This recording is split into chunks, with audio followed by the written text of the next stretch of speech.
وبركاته. الحمد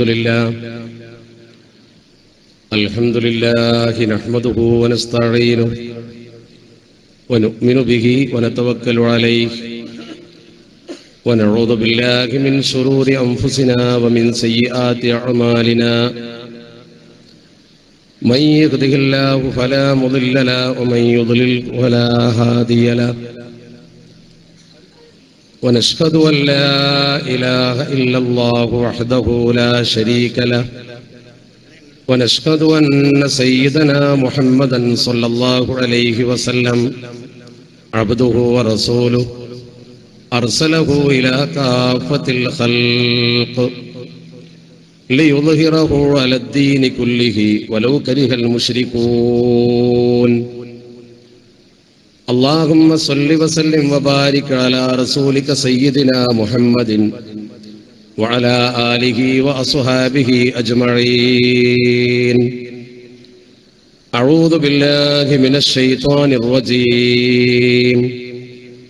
بسم الله الرحمن الرحيم. قل هل يستوي الذين يعلمون والذين لا يعلمون. صدق الله مولانا العلي العظيم.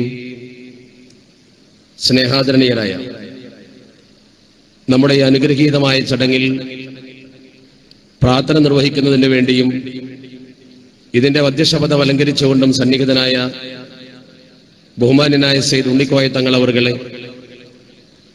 നമ്മുടെ ഈ മഹത്തായ സ്ഥാപനത്തിന്റെ പ്രിയപ്പെട്ട ഭാരവാഹികളും നേതാക്കളും, സ്ഥാപനത്തിലെ പ്രിയപ്പെട്ട സേവകരായ പണ്ഡിതന്മാരും, ഇവിടെ സനത് വാങ്ങുന്ന പ്രിയപ്പെട്ട വിദ്യാർത്ഥികളും അടങ്ങുന്ന ഈ സദസ്സിലെ പ്രിയപ്പെട്ട കാരണവന്മാർ, യുവാക്കൾ, വിദ്യാർത്ഥികൾ, സഹോദര സഹോദരിമാർ, അർഹമുറാഹിമായ റബ്ബ് സുബ്ഹാനഹു വ തആല നമ്മുടെ ഈ ഒരുമിച്ച് കൂടൽ അവൻ പൊരുത്തപ്പെട്ട ഒരു അമലായി നമ്മിൽ നിന്ന് കബൂലാക്കുമാറാവട്ടെ. അല്ലാഹുവേ, ഈ സ്ഥാപനത്തിന് വേണ്ടി ഇന്നോളം പണിയെടുത്തവരും ഈ സ്ഥാപനത്തിന് വേണ്ടി ഇപ്പോഴും കഠിനാധ്വാനം ചെയ്യുന്നവരുമായ മുഴുവൻ ആളുകൾക്കും ദീനീ ദഅവത്തിന്റെ പ്രതിഫലം ഇരുവീട്ടിലും നീ നൽകി അനുഗ്രഹിക്കണേ തമ്പുരാനെ. ഞങ്ങളിൽ നിന്ന് മരണമടഞ്ഞു പോയ ഞങ്ങളുടെ പ്രിയപ്പെട്ട മാതാപിതാക്കൾ, ഗുരുനാഥന്മാർ, ഞങ്ങളുമായി ബന്ധമുള്ള ദീനീ സ്നേഹികൾ മുഴുവൻ ആളുകളെയും നിന്റെ സ്വർഗലോകത്ത് കണ്ട് സന്തോഷമടയുവാൻ അല്ലാഹുവേ ഞങ്ങൾക്ക് നീ തൗഫീഖ് നൽകണേ തമ്പുരാനെ. ഈ മഹത്തായ സമ്മേളനം വിജയിപ്പിക്കുന്നതിന് വേണ്ടി ഇതിന്റെ തുടക്കം മുതൽ ഇന്നോളം വളരെയധികം താല്പര്യത്തോടു കൂടി ഇവിടെ വരികയും ഇതിനു വേണ്ട സേവനങ്ങൾ നൽകുകയും ചെയ്ത ഇവിടെയുള്ള മുഴുവൻ ആളുകൾക്കും അല്ലാഹു സുബ്ഹാനഹു വ തആല സ്വർഗപ്രവേശം നൽകുമാറാവട്ടെ എന്ന പ്രാർത്ഥനയോടെ ഞാൻ എൻ്റെ വിഷയത്തിലേക്ക് കടന്നു വരികയാണ്. ഈ സ്ഥാപനത്തിന്റെ മണിമുറ്റത്ത് നിൽക്കുമ്പോൾ വളരെ സന്തോഷദായകമായി അനുഭവപ്പെടുന്ന ഏറ്റവും പ്രധാനപ്പെട്ട ഒരു കാര്യം, അള്ളാഹുവിന്റെ ഔലിയാക്കളുമായി അഭേദ്യ ബന്ധമുള്ള ഒരു സ്ഥാപനമാണ് ഇത് എന്ന ഒരു ചാരിതാർത്ഥ്യമാണ്. അള്ളാഹുവിന്റെ ഭൂമിയിൽ വിശുദ്ധ ദീനുൽ ഇസ്ലാമിന്റെ ദഅവത്തിന് വേണ്ടി ഓരോ കാലത്തും പടച്ചറബ് പ്രവാചകന്മാർക്ക് ശേഷം ഔലിയാഇനെ സ്ഥിരമായി നിലനിർത്തിക്കൊണ്ടിരിക്കുമെന്ന ഇസ്ലാമിന്റെ അധ്യാപനം വളരെ വ്യക്തമായി നെഞ്ചേറ്റിയവരും പഠിച്ചവരുമാണ് നമ്മളൊക്കെ. ആ മഹത്തുക്കളുടെ പാദസ്പർശമേറ്റ മണ്ണിലൊക്കെ വിശുദ്ധ ദീനുൽ ഇസ്ലാം തടച്ചു വളരുകയും ഇസ്ലാമിക ചൈതന്യധന്യമായ അന്തരീക്ഷം അവിടെ രൂപപ്പെട്ടു വരികയും ചെയ്തു എന്നത് ഇസ്ലാമിക ചരിത്രത്തിന്റെ നാളുവഴികൾ പരിശോധിക്കുന്ന ഒരു ചരിത്ര വിദ്യാർത്ഥിക്ക് സുതരാം ബോധ്യമാകുന്ന ഒരു വസ്തുതയാണെന്ന് നമുക്കൊക്കെ അറിയാം. മഹാനായ മാനു മുസ്ലിയാർ എന്ന് പറയുന്ന ഈ പ്രദേശത്തുകാർക്ക് സുപരിചിതനായ, കാരക്കാട് ജീവിച്ചുകൊണ്ട് ഈ പ്രദേശത്തൊക്കെ മുഴുവൻ ആളുകൾക്കും പ്രഭ പരത്തിക്കൊടുത്ത ഒരു വലിയ മഹാനായ സൂഫിവര്യന്റെ നാമധേയത്തിലാണ് ഈ സ്ഥാപനം അറിയപ്പെടുന്നത്. നാമം തന്നെ നന്നായാൽ അതിന്റെ ബറക്കത്ത് സ്വാഭാവികമാണല്ലോ.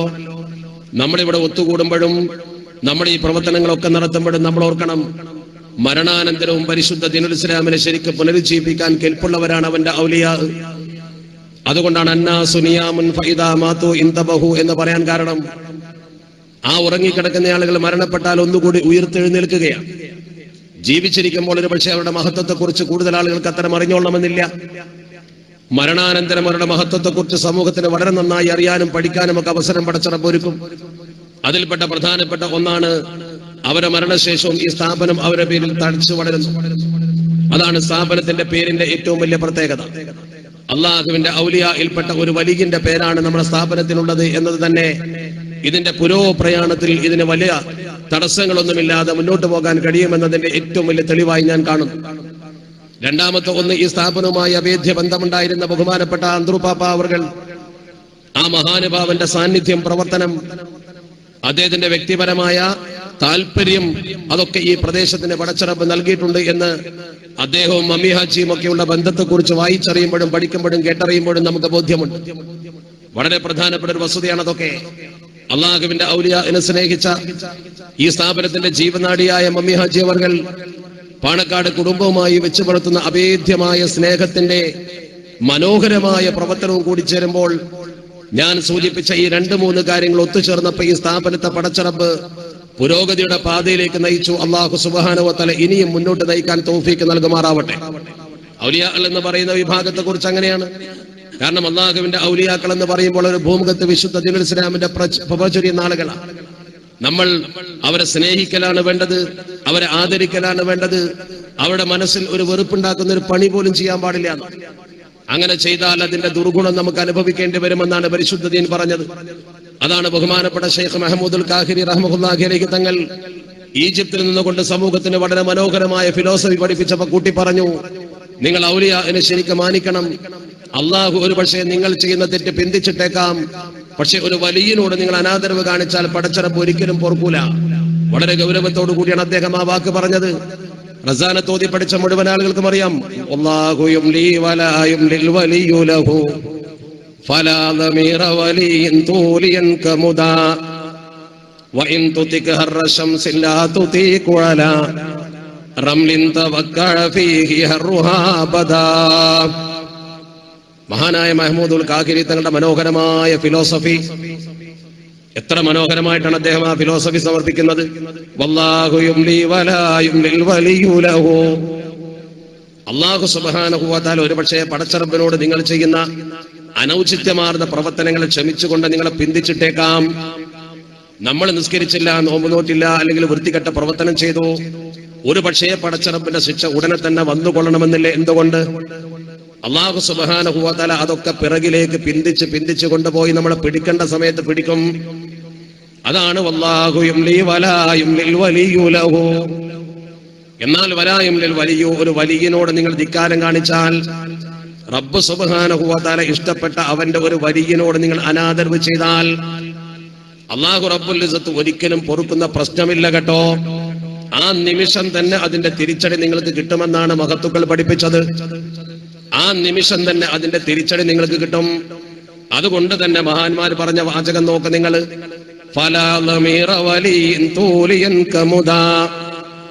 ഒരു വലിയന്റെ ഹൃദയത്തിലും നിങ്ങൾ യാതൊരു തരത്തിലുമുള്ള വിഷമമുണ്ടാക്കുന്ന പ്രവൃത്തിയിൽ ഏർപ്പെടരുത്.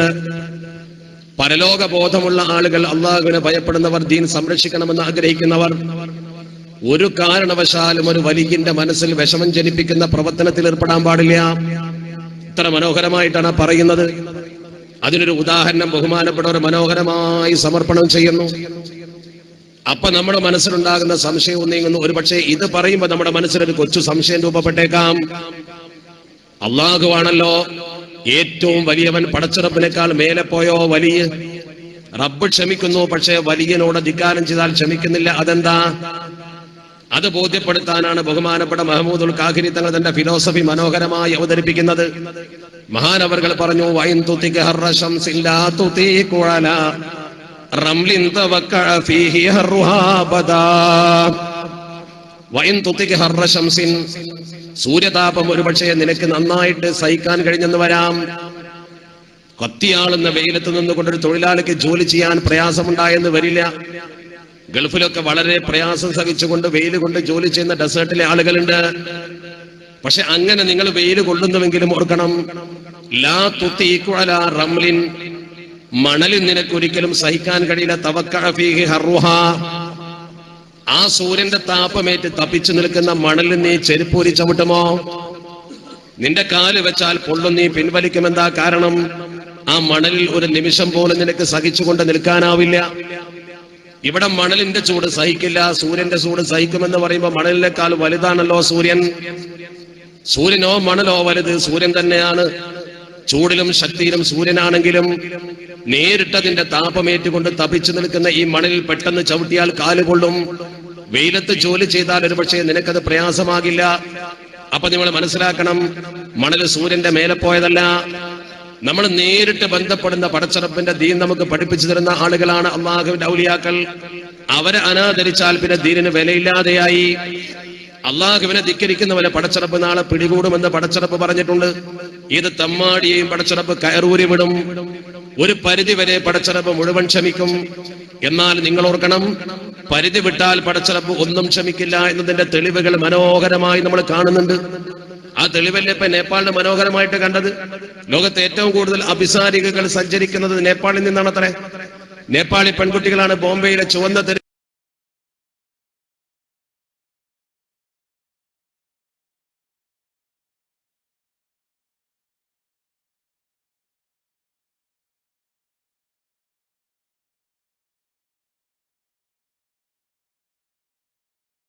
അലൈഹിം ബറകാത്തിൻ മിനസ് സമാഇ വൽ അർദ്.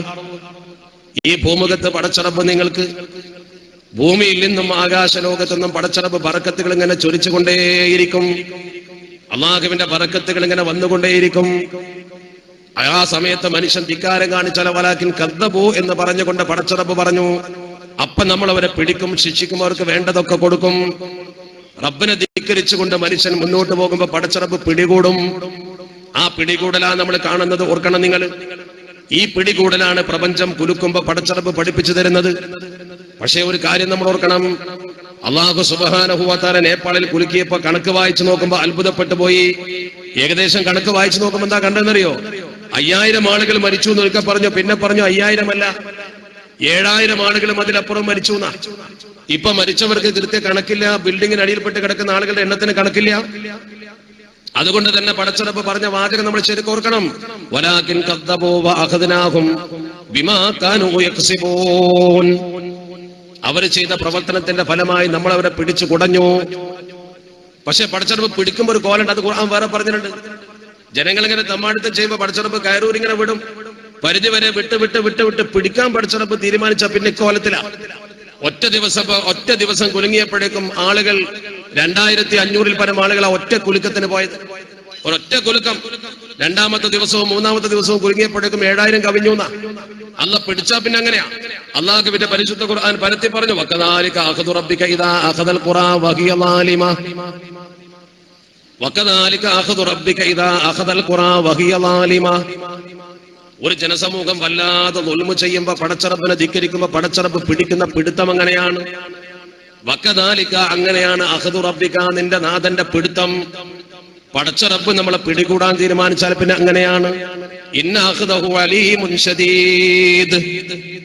ഇന്ന അഖദഹു, പടച്ചറപ്പിന്റെ പിടുത്തം അലീമാണ്, ശദീദാണ്, അത് കഠോരമാണ്. പിടിച്ചാൽ പിന്നെ വിടില്ല. പടച്ചറപ്പ് പിടിച്ചാൽ പിന്നെ പിടുത്തം കിട്ടൂല. ലക്ഷങ്ങൾ മരിച്ചു വീണേക്കാം, അപകടമുണ്ടാകും. റബ്ബ് സുബ്ഹാനഹു വ തആല നമ്മളെ കാത്തുരക്ഷിക്കുമാറാവട്ടെ. എന്നോട് ശ്രദ്ധിച്ചോളൂ, ആമീൻ ശരിക്കും പറഞ്ഞോളൂ. നിങ്ങൾക്ക് ഒരു പേടിയില്ലേ ഭൂകമ്പത്തിന്? നമ്മളെ മൂക്കിന്റെ താഴെ കിടക്കുന്ന ഭൂമി ഒന്ന് പഠിച്ചാൽ സ്വപ്നം മുഴുവൻ ഭൂമിയിലാ. ഓർക്കണം നിങ്ങള്, ഇന്ന ഫീ ദാലിക, പടച്ചറപ്പ് പറയുന്നത് നേപ്പാളുകാർക്ക് മാത്രമുള്ള പ്രകമ്പനമല്ല. നേപ്പാളിലെ ഭൂചലനം നേപ്പാളികൾക്ക് മാത്രമുള്ള പാഠമല്ല. റബ്ബിന്റെ പരിശുദ്ധ ഖുർആൻ മനോഹരമായിട്ട് നമ്മളെ പഠിപ്പിക്കുന്ന വാർത്ത നോക്ക് നിങ്ങൾ. അല്ലാഹു സുബ്ഹാനഹു വ തആല പഠിപ്പിക്കുന്ന ഇന്ന ഫീ ദാലിക ലആയത്തൻ ലിമൻ ഖാഫ അദാബൽ ആഖിറ. പരലോക ബോധമുള്ള മനുഷ്യർക്ക്, പരലോകത്തെ ഭയപ്പെടുന്ന മനുഷ്യർക്ക് അത് വളരെ വ്യക്തമായ ദൃഷ്ടാന്തമാണ്. നാളെ മരിച്ചു പോണെന്ന് പേടിണ്ടെങ്കിൽ എങ്കിലും ഇത് പടച്ചറപ്പ് കാണിക്കുന്ന ദൃഷ്ടാന്തമാണ്. ബുദ്ധിയുള്ള മനുഷ്യന് മുഴുവനുള്ള ദൃഷ്ടാന്തമാണെന്ന് അല്ലാഹുവിന്റെ പരിശുദ്ധ ഖുർആൻ പറയുന്നു. റബ്ബ് തആല പിടിച്ചു കൊടാൻ തീരുമാനിച്ചാൽ നമ്മളും കണക്കാ. അല്ലാഹുവിനെ ഭയപ്പെടുന്ന മനുഷ്യർക്ക് ഭൂമിയിലെ ഇത്തരം പ്രവർത്തനങ്ങൾ പാഠമാണ് എന്ന് അല്ലാഹുവിന്റെ പരിശുദ്ധ ഖുർആൻ പറയുന്നു. പടച്ച റബ്ബ് നമ്മളെ കാത്തുരക്ഷിക്കുമാറാവട്ടെ. നല്ലോണം ശ്രദ്ധിച്ചോ. അള്ളാഹുവിന്റെ കാവലിലെങ്കിൽ പോയി കാര്യം. ഞാനത് പറഞ്ഞത് അള്ളാഹുവിന്റെ ഔലിയാക്കളുടെ മഹാന്മാരായ പാണക്കാട് സയ്യിദ് കുടുംബത്തിന്റെ അവരോടൊത്തു നിന്ന് നിസ്വാർത്ഥ സേവനം ചെയ്ത ദീനി ഖാദിമീങ്ങളുടെ ഒരു കൂട്ടായ്മയാണ് നമ്മുടെ ഈ മഹസ്ഥാപനത്തെ ഇവിടെ എത്തിച്ചത്. ഒന്ന്, ഈ ഒരു കാര്യം മാത്രമാണ് ഞാൻ നിങ്ങളെ അറിയിച്ചത്. രണ്ടാമത് എനിക്ക് പറയാനുള്ള പ്രധാനപ്പെട്ട വസ്തുത, നമ്മുടെ രാജ്യത്തിന്റെയും ലോകത്തെയും മുസ്ലിം സമൂഹത്തിന്റെ ചെറിയൊരു ചിത്രം നിങ്ങൾ മനസ്സിൽ കാണണം. കാലത്തിന്റെ ചലനങ്ങൾ അനുസരിച്ച് കൊണ്ട് ചിന്തിക്കേണ്ടവനാ മനുഷ്യൻ. നിങ്ങളൊക്കെ മനസ്സ് തുറന്നൊന്ന് ചിന്തിച്ചു നോക്ക്. ലോകത്തിന്റെ ഇന്നത്തെ അവസ്ഥ എന്താ? ഇന്ത്യ മഹാരാജ്യത്തെ മുസ്ലിം സമൂഹത്തിന്റെ അവസ്ഥ എന്താ? കേരളീയ മുസ്ലിം സമൂഹത്തിൽ നിന്നും ഇവരൊക്കെ വേറിട്ട് നിൽക്കുന്ന അവസ്ഥാവിശേഷത്തിൽ എന്തുകൊണ്ടായി ഇന്ന് പഠിക്കും നിങ്ങൾ? അത് പഠിക്കാനാണ് നമ്മൾ ശ്രമിക്കേണ്ടത്. ഒന്നാമത്തെ കാര്യം എനിക്ക് സൂചിപ്പിക്കാനുള്ളത്, ഒരു പ്രദേശത്തിന്റെ, ഒരു സമൂഹത്തിന്റെ പുരോഗതിയുടെ ആണിക്കല്ലുകൾ എന്തൊക്കെയാ? ഒരു സമൂഹത്തിന്റെ പുരോഗതിയുടെ സ്റ്റെപ്പിംഗ് സ്റ്റോൺ എന്ന് പറയുന്ന, ഒരു സമൂഹത്തിന്റെ പുരോഗതിയുടെ ചവിട്ടുപടികൾ എന്ന് പറയുന്ന, ഒരു സമൂഹത്തെ പുരോഗതിയിലേക്ക് നയിക്കുന്ന ഘടകങ്ങളിൽ പ്രധാനപ്പെട്ട എന്തൊക്കെയാണ്? ഞാൻ മനസ്സിലാക്കിയ പ്രധാനപ്പെട്ട ഘടകങ്ങളിൽ ഒന്നാം സ്ഥാനത്ത് നിൽക്കും അവരുടെ അംഗസംഖ്യ. ന്യൂനപക്ഷത്തിന് പ്രതിസന്ധികൾ ഉണ്ടാകും, ഭൂരിപക്ഷമാകുമ്പോൾ അവർക്ക് പലപ്പോഴും പലതും നേടാൻ പറ്റും. അപ്പൊ അംഗസംഖ്യ ഒരു സമൂഹത്തെ സംബന്ധിച്ചിടത്തോളം അതിപ്രധാനമാണ്. എണ്ണം കൂടുതലുണ്ടെങ്കിൽ അവർക്ക് കൂടുതൽ ഗുണം ചെയ്യണം. അത് വെച്ചുകൊണ്ട് നമ്മൾ നോക്കാം. ഒന്നാം സ്ഥാനം എണ്ണം. ഇന്ത്യ മഹാരാജ്യത്തെ മുസ്ലിം സമൂഹത്തിൽ മുസ്ലിങ്ങൾ ഏറ്റവും കൂടുതൽ ഉള്ള സംസ്ഥാനം ഏതാ? ഉത്തർപ്രദേശ്. രണ്ടാമത്തെ സംസ്ഥാനം പശ്ചിമ ബംഗാൾ. ഈ രണ്ട് സംസ്ഥാനം മാത്രം എടുക്കി, രണ്ട് സംസ്ഥാനത്തെ മുസ്ലിങ്ങൾക്ക് അവരുടെ എണ്ണത്തിന്റെ അളവ് കൊണ്ട് വല്ല പുരോഗതിയും കിട്ടിയോ? ഇന്ത്യയിലെ മുസ്ലിം സമൂഹത്തിൽ ഉത്തർപ്രദേശിലെ മുസ്ലിമും പശ്ചിമ ബംഗാളിലെ മുസ്ലിമും പുരോഗമിച്ചോ? എന്തുകൊണ്ട് പുരോഗമിച്ചില്ല? എണ്ണം അവർക്ക് ഒരു ഘടകമായിട്ട് കൂടി എന്തുകൊണ്ട് അവർക്ക് പുരോഗതി വന്നില്ല? നമ്മളാ ചിന്തിക്കേണ്ടത്, നമ്മളാ പഠിക്കേണ്ടത്. കേരളത്തിലെ മുസ്ലിമീങ്ങൾ ഏതാണ്ട് 70 ലക്ഷത്തോളമേ വരൂ. യു പിയിലെ മുസ്ലിങ്ങൾ മാത്രമുണ്ട് 2 കോടിയിലധികം. അവര് കോടി, നമ്മൾ ലക്ഷം. പക്ഷെ അവരെക്കാൾ മുന്നിൽ നമ്മൾ നടന്നു.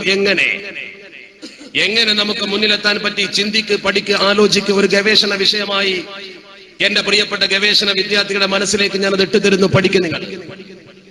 വിഷയം ഞാൻ പറയാം, നിങ്ങളൊന്ന് ആലോചിച്ച് നോക്കി. എന്തുകൊണ്ട് അവിടെ ഭൂരിപക്ഷം മുസ്ലിങ്ങൾ ഉണ്ടായിട്ടും അവർക്ക് നേട്ടമുണ്ടായില്ല? ഒരു സമൂഹത്തിന്റെ പുരോഗതിയിൽ അംഗസംഖ്യ പ്രധാനമല്ലേ? അല്ലെന്ന് പറയാൻ ആർക്കും കഴിയില്ലല്ലോ. രണ്ടാമത്തെ പ്രധാനപ്പെട്ട ഘടകം, ഒരു സമൂഹത്തിന്റെ പുരോഗതിയിൽ അടിത്തറയായി നിൽക്കുന്ന പ്രധാനപ്പെട്ട ഒരു ഘടകം, ആ സമൂഹത്തെ സംബന്ധിച്ചിടത്തോളം സാമ്പത്തിക ഭദ്രതയാണ്. ഇന്ത്യ മഹാരാജ്യത്ത് ഏറ്റവും കൂടുതൽ സാമ്പത്തിക ഭദ്രതയുള്ളവരാരാ?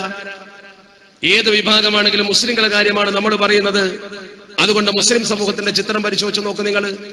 നോർത്ത് ഇന്ത്യയിലെ മുസ്ലിം സമൂഹമാണ് ഇന്ത്യയിൽ ഏറ്റവും കൂടുതൽ ഭദ്രമായ സാമ്പത്തിക ഭദ്രതയുള്ളവർ. ഉദാഹരണം, വലിയ വലിയ ജമീന്ദാർമാർ ഇപ്പോഴും അവിടെ ഉണ്ട്, ഭൂ ഉടമകൾ, ജന്മിമാർ.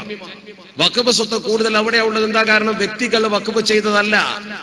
അവിടുത്തെ വഖഫ് സ്വത്തുകൾ രാജ കുടുംബങ്ങൾ വഖഫ് ചെയ്തതാ. വലിയ വലിയ വഖഫ് സ്വത്തുക്കൾ കൈകാര്യം ചെയ്യുന്ന ഏജൻസികളുണ്ട് അവിടെ.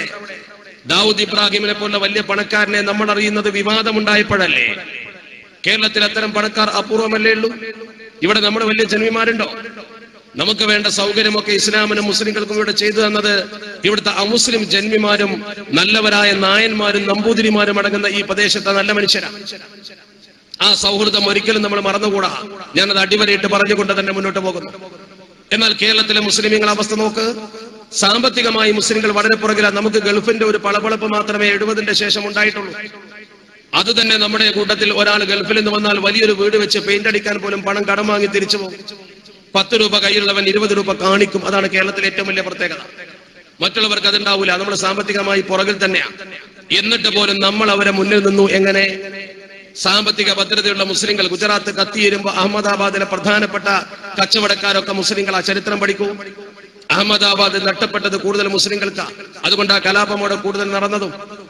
അങ്ങനെ ചിന്തിക്കുമ്പോൾ പ്രദേശത്തൊക്കെ മുസ്ലിങ്ങൾ ഭൂരിപക്ഷമുള്ള പ്രദേശവും അതുപോലെ തന്നെ മുസ്ലിങ്ങൾ സാമ്പത്തികമായി ഉയർന്ന പ്രദേശവും പുരോഗതിപ്പെട്ടിട്ടില്ല.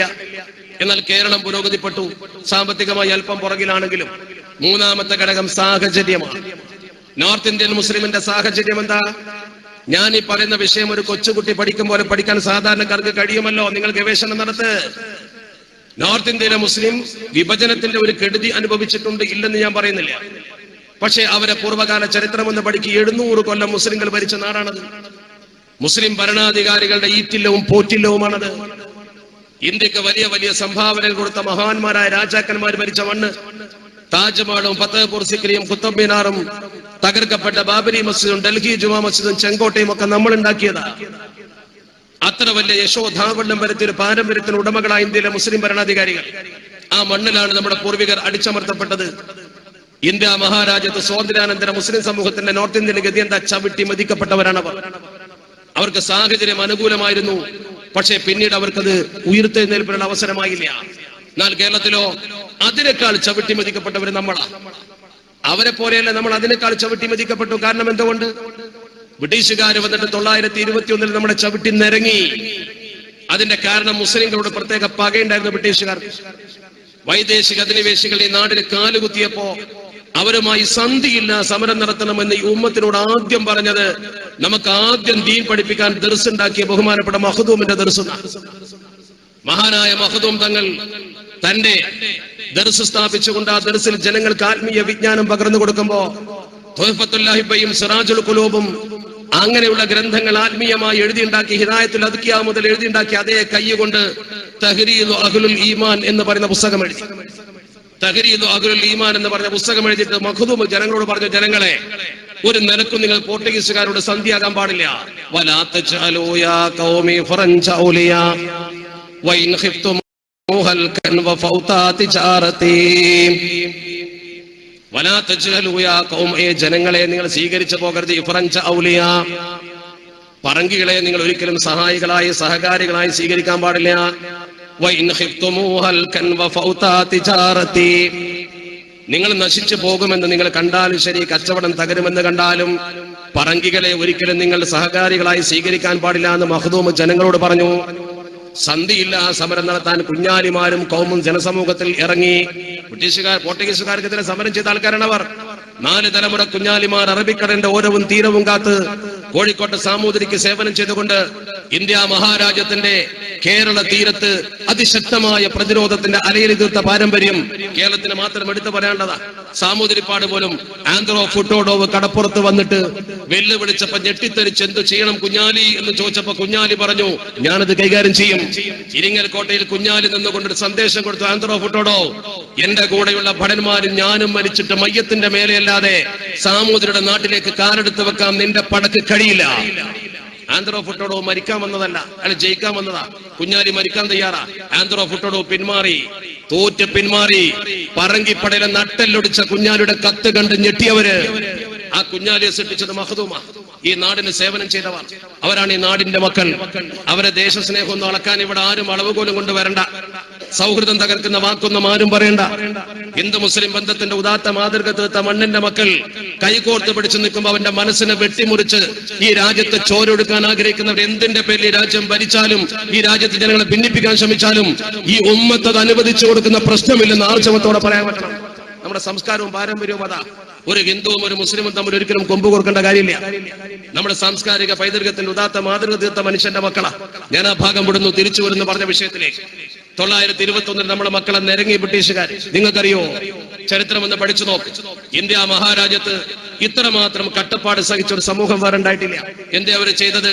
അവരെ വീട്ടിലെ കാര്യം നോക്കാനല്ല, ബ്രിട്ടീഷുകാർ ഈ നാട്ടിൽ നിന്ന് പോകാൻ വേണ്ടി സമരം ചെയ്ത മനുഷ്യന്റെ മക്കൾ ചെയ്ത പെടാപ്പാട്. അതുകൊണ്ട് ഒരുപാട് മനുഷ്യന്റെ മക്കൾ അണ്ടമാനിലേക്ക് നാട് കടത്തി. അന്തമാനിൽ പാവങ്ങൾ സെല്ലുലാർ ജയിലിൽ കടന്നു. ഇവിടെ നമ്മുടെ പ്രിയപ്പെട്ട സഹോദരിമാര് മാനഭംഗപ്പെടുത്തപ്പെട്ടു. കുട്ടികളെ മുഴുവൻ യത്തീമായി. ഈ യത്തീമക്കളെ സംരക്ഷിക്കാൻ ഒരു മാർഗവും കാണാതെ വന്നപ്പോ മുഹമ്മദ് അബ്ദുറഹ്മാൻ സാഹിബ് അന്ന് മലബാർ കളക്ടറായിരുന്ന തോമസിന് ഒരു കത്തയച്ചു, ഒരു നിവേദനം. തോമസിനോട് പറഞ്ഞു, കുട്ടികളെ ഗവൺമെന്റ് ഏറ്റെടുക്കണം. ഒരു രക്ഷയും ഈ കുട്ടികളെ സംരക്ഷിക്കാൻ ഞങ്ങളെ കയ്യിലില്ല. ഉമ്മമാര് മരിച്ചുപോയി, പിതാക്കള് അന്തമാനിലേക്ക് നാട് കടത്തപ്പെട്ടു, ചിലർ വെടിവെച്ച് കൊല്ലപ്പെട്ടു. ഞങ്ങൾ ഈ കുട്ടികളെ കൊണ്ട് എന്ത് ചെയ്യും? കളക്ടർ തോമസ് ഒരു മറുപടിയും കൊടുത്തില്ല. കളക്ടർ തോമസ് പുച്ഛിച്ചു തള്ളി. തോമസിനെ ചെന്ത് കണ്ട് അഭ്യർത്ഥിച്ചിട്ട് പോലും തോമസ് സ്വീകരിച്ചില്ല. ബ്രിട്ടീഷുകാരനായ കളക്ടർ തോമസും SP ഹിച്ച്കോക്കും മുഹമ്മദ് അബ്ദുറഹ്മാൻ സാഹിബിന്റെ ഈ അഭ്യർത്ഥന പുച്ഛിച്ചു തള്ളിയപ്പോ അദ്ദേഹം മുൻകൈയെടുത്തുകൊണ്ട് മദ്രാസിൽ നിന്ന് പ്രസിദ്ധീകരിക്കുന്ന ഹിന്ദു പത്രത്തിലും ബോംബെയിൽ നിന്ന് പ്രസിദ്ധീകരിക്കുന്ന ക്രോണിക്കൽ പത്രത്തിലും ഇത് പരസ്യം ചെയ്തു. അത് പത്രത്തിൽ വന്നു. ആ വിഷയം പത്രത്തിൽ വന്നപ്പോ കുട്ടികളുടെ ദയനീയമായ അവസ്ഥ ചിത്രസഹിതം വാർത്ത വന്നപ്പോ പഞ്ചാബിലെ അഹമ്മദ് ഖസൂലി എന്ന് പറയുന്ന വലിയൊരു പണക്കാരൻ, അയാൾ തന്റെ 2 മക്കളെ വിളിച്ചിട്ട് പറഞ്ഞ, മക്കളെ, ഈ വാർത്ത എന്റെ മനസ്സിനെ വേദനിപ്പിക്കുന്നുണ്ട്. നിങ്ങൾ പോകണം കേരളത്തിലേക്ക്. നിങ്ങൾ കേരളത്തിൽ പോയി ഈ അവസ്ഥയെക്കുറിച്ച് പഠിക്കണം. മലബാറിലെ മുസ്ലിം സമൂഹത്തിന്റെ ദുർഗതി നിങ്ങളൊന്ന് മാറ്റാൻ നോക്കണമെന്ന് പറഞ്ഞു. ആ 2 കുട്ടികൾ, അദ്ദേഹത്തിന്റെ പ്രിയപ്പെട്ട 2 മക്കൾ, ബിസിനസ്സുകാരന്റെ മക്കൾ കോഴിക്കോട്ടേക്ക് വണ്ടി കയറി. അവർ കോഴിക്കോട്ട് വന്നു. ഈ അവസ്ഥ കണ്ടു. കണ്ണീരൊലിച്ചു നിൽക്കുന്ന പാവം ജനസമൂഹത്തിന്റെ ചിത്രം കണ്ട് 26 അഭയാർത്ഥി കേന്ദ്രങ്ങൾ സ്ഥാപിച്ചുകൊണ്ട് 6 മാസക്കാലം അവർക്ക് സൗജന്യ അരി കൊടുത്ത് അവരെ പോറ്റി വളർത്താൻ ശ്രമിച്ചപ്പോ ഇത് മുന്നോട്ട് കൊണ്ടുപോകണമെങ്കിൽ മറ്റൊരു സംവിധാനം വേണമെന്ന് തീരുമാനിച്ച് തങ്ങളുടെ പിതാവുമായി ബന്ധപ്പെട്ട് പൂന ആസ്ഥാനമായി പ്രവർത്തിക്കുന്ന ജമ്മിയത്തെ ദഅവത്തെ തബ്ലീഗ് ഇസ്ലാമി എന്ന് പറയുന്ന ഒരു സംഘത്തിന്റെ കീഴിൽ ഒരു യത്തീംഖാന സ്ഥാപിച്ചു. അതാണ് കേരളത്തിലെ 1ാമത്തെ യത്തീംഖാന, ഇന്ത്യയിലെ ഏറ്റവും വലിയ യത്തീംഖാന. അതാണ് JDT ഇസ്ലാം, ജമ്മിയത്തെ ദഅവത്തെ തബ്ലീഗ് ഇസ്ലാമി യത്തീംഖാന. ആ യത്തീംഖാന സ്ഥാപിച്ചത് കുട്ടികൾക്കൊരു നിക്കക്കള്ളിയില്ലാതെ ഈ കുട്ടികൾ ഇവിടെ കിടന്ന് പടഞ്ഞപ്പെടാം. അത്രമാത്രം അടിച്ചമർത്തപ്പെട്ടു. നമ്മളെന്ന് സൂചിപ്പിക്കാനാണ് ഞാനിത് പറഞ്ഞത്. യത്തീംഖാന പ്രസ്ഥാനം തുടങ്ങുന്നത് തന്നെ അങ്ങനെയാ. അങ്ങനെ അടിച്ചമർത്തപ്പെട്ട ഒരു കൗമ് ഇന്ത്യ മഹാരാജ്യത്ത് വേറെ എവിടെ ഉണ്ടായിട്ടില്ല. അങ്ങനെ തരം താഴ്ത്തി അടിച്ചമർത്തി ഈ സമൂഹത്തെ കൊല്ലാക്കൊല ചെയ്തെടുത്തുനിന്ന് നമ്മൾ പൊങ്ങി പൊങ്ങി പൊങ്ങി വന്ന് ഇവിടെ എത്തി. എങ്ങനെ? ഞാൻ പറഞ്ഞ 3 സാഹചര്യവും നമുക്കെതിരായിരുന്നു. എണ്ണത്തിൽ നമ്മൾ കുറവ്, സമ്പത്തിൽ നമ്മൾ പുറകില്, സാഹചര്യത്തിൽ നമ്മൾ വളരെ പിന്നില്. എന്നാൽ അവരെക്കാൾ നമ്മൾ ഇന്ന് മുന്നിൽ. എന്തേ കാരണം? 700 കൊല്ലം ഇന്ത്യ ഭരിച്ച മുസ്ലിമിന്റെ നാട്ടിൽ മുസ്ലിം പട്ടിയേക്കാൾ അധമൻ. നമ്മളിവിടെ അവനേക്കാൾ മുമ്പിൽ. എന്തേ കാരണം? കാരണം മറ്റൊന്നുമല്ല, ഇവിടെയുള്ള പരിശുദ്ധ ദീനുൽ ഇസ്ലാം പഠിപ്പിക്കാൻ അള്ളാഹു കനിഞ്ഞരുളിയ പണ്ഡിതന്മാരുടെ സേവനം. മഖ്ദൂമിന്റെ പള്ളി ദർസിലൂടെ പഠിച്ച് പ്രഭ പരത്തി ലോകത്ത് വിശുദ്ധ ദീനുൽ ഇസ്ലാമിന്റെ സന്ദേശം പ്രചരിപ്പിക്കൽ കൂലിയുള്ള പ്രവർത്തനമാണെന്ന് പഠിച്ച ദഅവത്തിന്റെ പ്രവർത്തകർ നാടുനീളെ പ്രവർത്തിച്ച സാധുക്കൾക്ക് ഇൽമ പഠിപ്പിച്ചു കൊടുത്തുകൊണ്ട് പണക്കാരനും പണിക്കാരനും പണ്ഡിതനും കൈകോർത്ത് പിടിച്ചു. പണക്കാരനും പണിക്കാരനും പണ്ഡിതനും കൈകോർത്ത് പിടിച്ചു. 3 കൂട്ടരും ഒന്നിച്ചെന്നപ്പോ ദർസും മദ്രസയും ഇസ്ലാമും വളർന്നു. ഈ ഒരു സൗകര്യം ഉത്തരേന്ത്യക്ക് ഉണ്ടായില്ല. അവിടെ പണ്ഡിതന്മാർ വേറെ പോയി, സാധാരണക്കാരൻ വേറെ പോയി, പണക്കാരൻ വേറെ പോയി. നമ്മൾ 3 കൂട്ടരും ഒരുപോലെ കൈപിടിച്ച് കൈകോർത്ത് പിടിച്ചു തന്നു. അൽഹംദുലില്ലാഹ്. ആ ഒരു നേട്ടമാണ് കേരളത്തിലെ മുസ്ലിം ഉമ്മത്തിന് പടച്ചറപ്പ് നൽകിയത്. അള്ളാഹു നിലനിർത്തി തെരുമാറാവട്ടെ. ഒന്ന് ചിന്തിക്കുക. അതുകൊണ്ട് മാത്രമാണ് നമ്മൾ വളർന്നത്. ദീന് പഠിച്ചപ്പെടാൻ നമ്മൾ ഇവിടെ എത്തിയത്. ദീനില്ലെങ്കിൽ നമ്മൾ ഇവിടെ എത്തൂല. നിങ്ങൾ എന്ത് പറഞ്ഞിട്ടും ഫലമില്ല. ദീനില്ലെങ്കിൽ നമ്മൾ ഇവിടെ എത്തൂല. നമ്മളെ ഇവിടെ എത്തിച്ചത് അള്ളാഹുവിന്റെ പരിശുദ്ധ ദീൻ പഠിക്കാൻ അവസരമുണ്ടായതാ. കാരണം ഒരു ഉമ്മത്തിന്റെ പുരോഗതിക്ക് ചാലകശക്തിയായി 3 സംഗതി വേണമെന്ന് അള്ളാഹുവിന്റെ പരിശുദ്ധ പ്രവാചകർ അഷ്റഫുൽ ഖൽഖ് മുത്ത് മുഹമ്മദ് മുസ്തഫ സ്വല്ലല്ലാഹു അലൈഹി വസല്ലമ തങ്ങൾ പഠിപ്പിക്കുന്ന 3 സംഗതി. അതെന്താ? മൻ ഇൻദഹു മാലുൻ ഫല്യതസദ്ദഖ ബിമാലിഹി വമൻ ഇൻദഹു ഖുവ്വത്തുൻ ഫല്യതസദ്ദഖ ബിഖുവ്വതിഹി വമൻ ഇൻദഹു ഇൽമുൻ ഫല്യതസദ്ദഖ ബിഇൽമിഹി ഖാല റസൂലുള്ളാഹി സ്വല്ലല്ലാഹു അലൈഹി വസല്ലം. ഈ 3 സംഗതി ഇല്ലെങ്കിൽ ദീൻ നടക്കൂല. അള്ളാഹുവിന്റെ തിരുദൂതൻ എന്താ പഠിപ്പിച്ചത്? മൻ ഇൻദഹു മാലുൻ ഫല്യതസദ്ദഖ ബിമാലിഹി. ഇൽമുള്ള മനുഷ്യൻ, അവന്റെ മാലുള്ള മനുഷ്യൻ അവന്റെ സമ്പത്ത് കൊണ്ട് ദീനിന് വേണ്ടി സേവനം ചെയ്യട്ടെ. ഇൽമുള്ളവൻ ഇൽമു കൊണ്ട് സേവനം ചെയ്യട്ടെ. ഖുവ്വത്തുള്ളവൻ ഖുവ്വത്ത് കൊണ്ട് സേവനം ചെയ്യട്ടെ. 3 കൂട്ടരെയാണ് പരിശുദ്ധ പ്രവാചകർ ലാക്കാക്കിയത്. ആരെയാണത്? 1 പണ്ഡിതന്മാർ, ഇൽമുള്ളവർ മുമ്പിൽ നിൽക്കണം. 2 അള്ളാഹുവിന്റെ പരിശുദ്ധ ദീൻ അനുസരിച്ചുകൊണ്ട് ഈ ഉമ്മത്തിനെ നടത്താൻ ആലിമീങ്ങൾ ശ്രമിക്കുമ്പോ കരുത്തു പകർന്നുകൊണ്ട് ഉമറാക്കൾ ഒപ്പം നിൽക്കണം. അതാണ് ഇൽമുള്ളവനോടൊപ്പം മാലുള്ളവൻ നിൽക്കണമെന്ന് പറഞ്ഞത്. 3 പണ്ഡിതനും ഉമറാക്കളും ശ്രമിച്ചാൽ നടക്കൂല. പിൻബലം വേണം. അത് സാധാരണക്കാർ, ഞാനും നിങ്ങളും അടക്കമുള്ള സാധാരണക്കാരൊപ്പം നിൽക്കണം. അതാണ് ഖുവ്വത്ത്, ഹ്യൂമൻ റിസോഴ്സ്, മനുഷ്യ വിഭവം. ഈ 3 സംഗതി ഒപ്പം നിന്നാൽ നടക്കും. ആ 3 സംഗതികൾ ഒപ്പം നിന്നാൽ മുന്നോട്ട് പോകും. അൽഹംദുലില്ലാഹ്. കേരളത്തിലെ പണ്ഡിതന്മാർ നയിച്ചു, ഉമറാക്കൾ കൂടെ നിന്നു. അള്ളാഹുവിന്റെ അനുഗ്രഹത്താൽ സാധാരണക്കാർ ഒപ്പം നിന്നു. ഇവിടെ തന്നെ ഒരു പാടല്ലേ, അന്തർപാപ്പാനെ പോലത്തെ ആളുകൾ ആത്മീയ ചൈതന്യം പകർന്നു. മാനമുസ്ലിയാർ പണ്ഡിതൻ നേതൃത്വം കൊടുത്തു. അദ്ദേഹത്തിന്റെ സ്മരണയിൽ, അദ്ദേഹത്തിന്റെ ആ തെർബിയത്തിൽ മമ്മി ഹാജി ഒപ്പം നിന്നപ്പോ ഉലമാക്കളും ഉമറാക്കളും നിങ്ങൾ കൂടെ നിന്നു. മാറ്റം വന്നില്ലേ ഇവിടെ? ആ രീതിയിൽ നമ്മുടെ സമൂഹത്തിൽ മാറ്റം വന്ന ഒരുപാട് മേഖലകളുണ്ട്. ഉലമാക്കളും ഉമറാക്കളും സാധാരണക്കാരും കൈകോർത്ത് പിടിക്കുന്ന അവസ്ഥ ദൗർഭാഗ്യവശാൽ നോർത്ത് ഇന്ത്യൻ മുസ്ലിങ്ങൾക്ക് ഉണ്ടായില്ല. നമ്മളെ എത്തിച്ചത് ഇവിടെയാ. അത് ശരിക്കും മുറുകെ പിടിക്കണം. പടച്ചറപ്പ് നിലനിർത്തി തെരുമാറാവട്ടെ. അത് ദർസിന്ന് പഠിച്ചുണ്ടാക്കിയ പാരമ്പര്യ. ദർസി പാരമ്പര്യം ഈ സമൂഹത്തിന്റെ വളർച്ചയിൽ മഖ്ദൂമിന്റെ പള്ളി ദർസിന് വലിയ പങ്കുണ്ട്. ദർസി പാരമ്പര്യമുള്ള ആലിമീങ്ങളാണ് നമുക്ക് ഇതൊക്കെ തന്നത്. അതോടൊപ്പം നിന്നു നമ്മുടെ ബഹുമാനപ്പെട്ട സയ്യിദുമാർ. ഇവിടെ ബഹുമാനപ്പെട്ട ഉണ്ണിക്കോയ തങ്ങളുടെ ആത്മീയ ചൈതന്യം, പാണക്കാട് സയ്യിദ് കുടുംബം, ഈ സയ്യിദന്മാരും ആലിമീങ്ങളും ഒരു ഭാഗത്തു നിന്ന് നമ്മളെ നയിച്ചു. അതുപോലെ തന്നെ രാഷ്ട്രീയ നേതാക്കളും പണക്കാരും ഒപ്പം നിന്നു. സാധാരണക്കാരായ മുഴുവൻ ആളുകളും ഇതിനൊപ്പം നിൽക്കുകയും തങ്ങളെ കുട്ടികളെ ദീൻ പഠിപ്പിക്കുകയും ചെയ്തു. കൊച്ചു കൊച്ചു പള്ളി ദർസിലൂടെ ഉയർന്നു വന്ന പ്രസരിച്ച പൊന്നാനിലെ വടക്കത്തെ പ്രഭ. അതാണ് ഒരു കവി മനോഹരമായിട്ട് പറഞ്ഞത്. ദീനിന്റെ അസാസ് അതായിരുന്നു. അസാസു ഇൽമി ദീനി ദർസുൽ മസ്ജിദി. എത്ര മനോഹരം.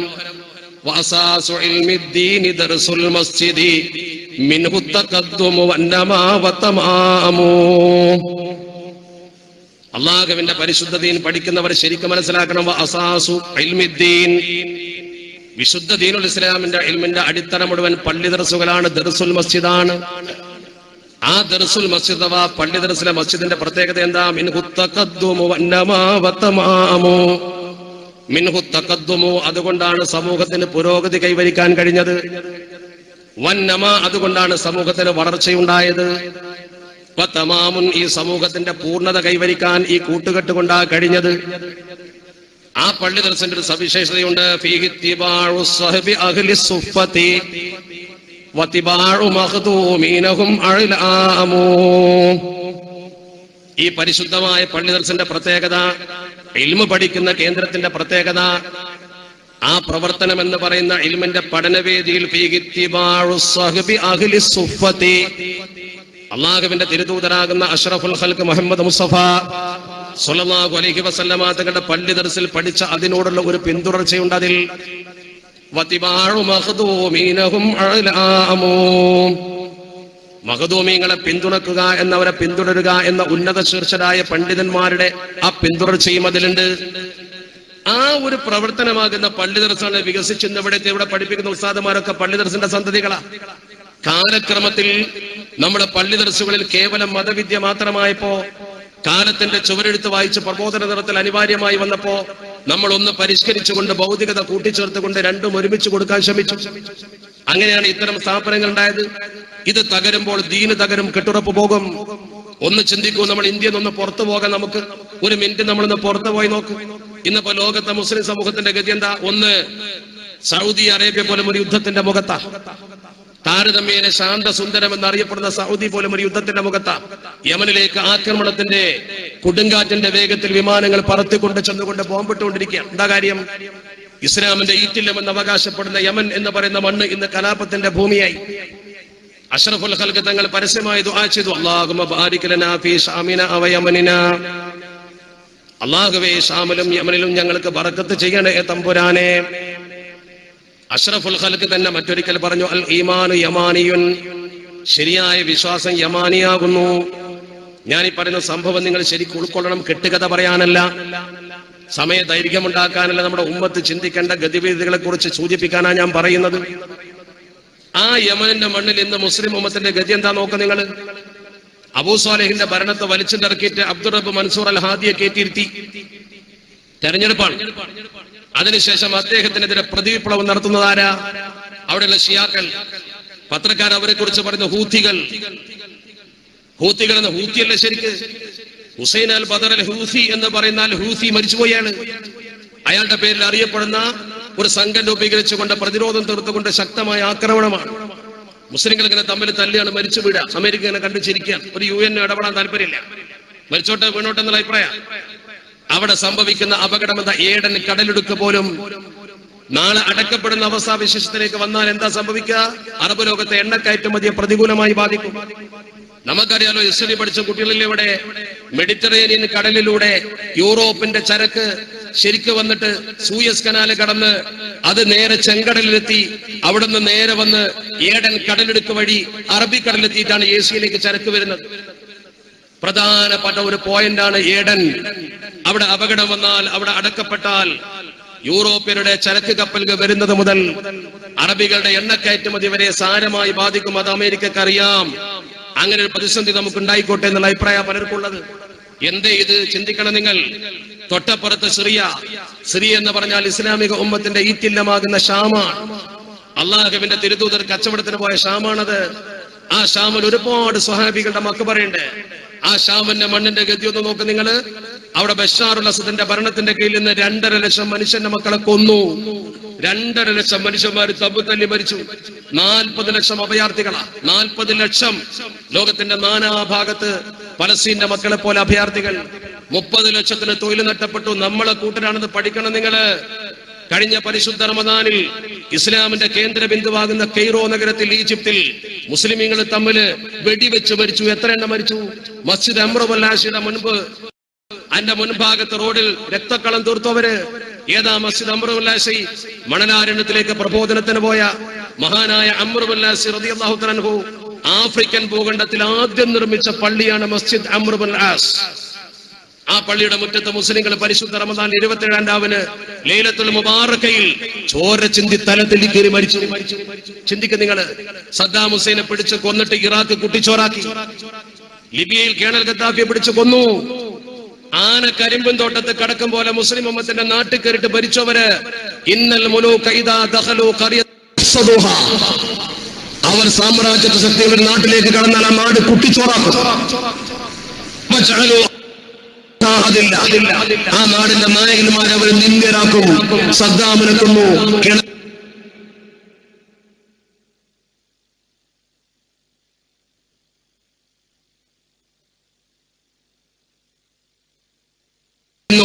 വേറിട്ട് നിൽക്കുന്ന കേരളീയ മുസ്ലിങ്ങൾക്ക് ഒരു നേതൃത്വമുണ്ട്, ഒരു സംഘശക്തിയുമുണ്ട്. നമുക്ക് സമത്വ കേരള ജംഇയ്യത്തുൽ ഉലമയുണ്ട്, പാണക്കാട് സാദാത്യങ്ങളുണ്ട്. ഈ നേതൃത്വവും സംഘബോധവും അള്ളാഹു നിലനിർത്തി തീർമാറാവട്ടെ. അതുമല്ല നമ്മൾ പിടിച്ചു നിൽക്കുന്നത്. അത് പോയാൽ നമ്മളെയും നിരങ്ങും. നമ്മൾ പഠിക്കേണ്ട പ്രധാനപ്പെട്ട പാഠമാണത്. നമ്മൾക്കുള്ള നേതൃ മഹിമയും ഈ കെട്ടുറപ്പും. ഇത് പോയാൽ നമ്മളെ കഥ കഴിഞ്ഞു കൂട്ടരെ. നമ്മുടെ സമൂഹം ഒന്നിച്ചു നിന്നില്ലെങ്കിൽ അപകടമുണ്ടാകും. അവിടെയാണ് നമ്മൾ ശരിക്കും ശ്രദ്ധിക്കേണ്ടതും ചിന്തിക്കേണ്ടതും. എനിക്ക് നിങ്ങളോട് പറയാനുള്ള ഏറ്റവും ശ്രദ്ധേയമായ ഒരു കാര്യം അതാ, വളരെ പ്രധാനമായി നമ്മൾ മനസ്സിലാക്കേണ്ടതാ. അനുദിനം നമ്മൾ ഭിന്നിച്ച് തമ്മിലടിച്ച് പല കക്ഷികളായി മാറുകയാണ്. നമ്മളിങ്ങനെ നിരന്തരം ഭിന്നിച്ചുകൊണ്ടിരിക്കുന്നു. നമുക്ക് സമ്പത്ത് വർദ്ധിക്കുന്നു, സൗകര്യം വർദ്ധിക്കുന്നു, പക്ഷേ നമ്മൾ ഓരോ ദിവസവും കക്ഷികളായി മാറുന്നു. അള്ളാഹുവിന്റെ പരിശുദ്ധ ദീൻ നമുക്ക് പഠിപ്പിച്ചു തന്ന മാർഗത്തിലാണോ നമ്മൾ പോകുന്നത്? ഒന്നിരുന്ന് ചിന്തിച്ച് പഠിക്കേണ്ട സമയം അതിക്രമിച്ചിരിക്കുന്നു എന്നാണ് എനിക്ക് സാന്ദർഭികമായി സൂചിപ്പിക്കാനുള്ളത്. ഇവിടെ നമ്മൾ ഒത്തുകൂടിയിരിക്കുന്നത് ഒരു ദീനിയായ മജ്‌ലിസിലാണ്. നമ്മുടെ ഈ മഹൽ സ്ഥാപനം എന്ന് പറയുമ്പോൾ നിങ്ങൾക്കറിയാം, ഈ സ്ഥാപനത്തിന് വേണ്ടി നമ്മൾ എന്തെങ്കിലും കൊടുക്കുന്നുവെങ്കിൽ, നമ്മൾ ഈ സ്ഥാപനത്തിന് വേണ്ടി വല്ലതും വെച്ചു നീട്ടുന്നുവെങ്കിൽ ഓർക്കണം, അള്ളാഹുവിന്റെ പരിശുദ്ധ പ്രവാചകർ അഷ്റഫുൽ ഖൽഖ് മുഹമ്മദ് മുസ്തഫ സ്വല്ലല്ലാഹു അലൈഹി വസല്ലമ തങ്ങൾ പറഞ്ഞ വാക്കെന്താ? നിങ്ങൾ ചെലവഴിക്കുന്നതിൽ വെച്ച് ഏറ്റവും നല്ല ചെലവഴിക്കൽ പരിശുദ്ധ ദീനിന് വേണ്ടിയുള്ളതാണ്. ഈ ദീനിയായ ഇൽമൊരു കുട്ടി പഠിച്ചത് കൊണ്ട് ഭൗതിക വിദ്യ അവന് തടയപ്പെടില്ലല്ലോ. ദീൻ പഠിച്ചത് കൊണ്ട് ഒരിക്കലും ഭൗതിക വിദ്യ തടയപ്പെടില്ല. ദീനിയായ വിദ്യയും ഭൗതിക വിദ്യയും ഒരുമിച്ച് പഠിക്കുന്ന ഒരവസ്ഥ ഇപ്പൊ നമ്മുടെ സമൂഹത്തിൽ വ്യാപകമായി വരികയാണ്. രണ്ടും ഒന്നിച്ചാൽ അത്ര സൗകര്യം വേറൊന്നുമില്ല. രണ്ട് വിദ്യയും ഒരുമിച്ചാൽ അത്രമാത്രം ഗുണകരമായ മറ്റൊന്നില്ല. രണ്ടും ഒന്നിച്ച് കിട്ടിയ റബ്ബ് തആല ആ കുട്ടിക്ക് വലിയ നിഅമത്ത് കൊടുത്തു. മതവിദ്യയും ഭൗതിക വിദ്യകളെ കൂടി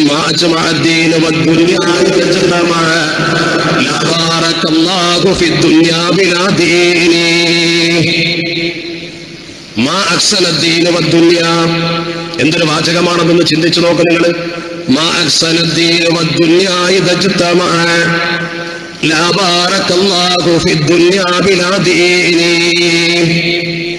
എന്റെ ശബ്ദം കേൾക്കുന്ന പ്രിയപ്പെട്ട ഉമ്മമാരെ നിങ്ങൾ ശ്രദ്ധിക്കണം. ഞാൻ നേരത്തെ ബഹുമാനപ്പെട്ട സൈദലവി ദാരിമി എന്നോട് സൂചിപ്പിച്ചു, സ്വന്തം സ്ഥലം വിറ്റ് 5 ലക്ഷം രൂപ ഇവിടെ കൊണ്ടുവന്ന് കൊടുത്തൊരു ഉമ്മ വരെ ഈ സദസ്സിലുണ്ടത്രേ. എപ്പോഴും ഇവിടെ സ്വലാത്തിന് വരുന്ന ഒരുപാട് ആളുകളെ പ്രേരിപ്പിച്ച് കൊണ്ടുവന്നുകൊണ്ട് ഖൈറിന് കൊടുപ്പിക്കുന്ന ഒരു ഉമ്മ. അള്ളാഹു ആ മഹദിക്ക് ദീർഘായുസ്സും ആഫിയത്തും പരലോകത്ത് പ്രതിഫലവും നൽകുമാറാവട്ടെ. ആമീൻ ഉറക്കെ പറഞ്ഞോളി. നമ്മൾ കൊടുത്തില്ലെങ്കിൽ കൊടുത്തത് കിട്ടിക്കോട്ടെ കൂട്ടരെ, മുടക്കണ്ട.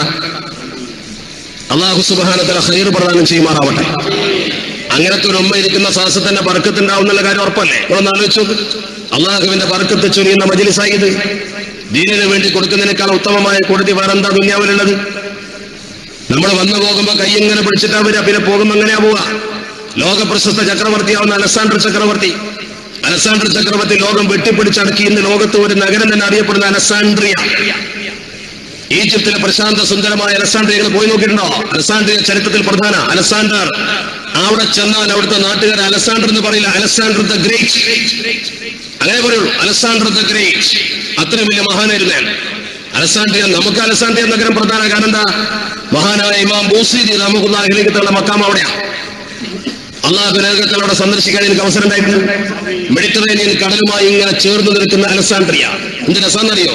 ആ പ്രദേശം കണ്ടാൽ ആ അലക്സാണ്ട്രിയ നഗരം സ്ഥാപിച്ച ലോകപ്രസിദ്ധനായ അലക്സാണ്ടർ മരിക്കാൻ പോകുമ്പോൾ ഒരു വസിയത്ത് ചെയ്തു. അലക്സാണ്ടർ തന്റെ സാമന്തന്മാരോട് വിളിച്ചിട്ട് പറഞ്ഞു, എന്റെ മയ്യത്ത് നിങ്ങൾ കൊണ്ടുപോകുമ്പോ, എന്റെ ശവമഞ്ചം നിങ്ങൾ കൊണ്ടുപോകുമ്പോ ശവമഞ്ചത്തിന്റെ പുറത്തേക്ക് അലക്സാണ്ടർ 2 കൈ ഇങ്ങനെ പരത്തിയിടണം.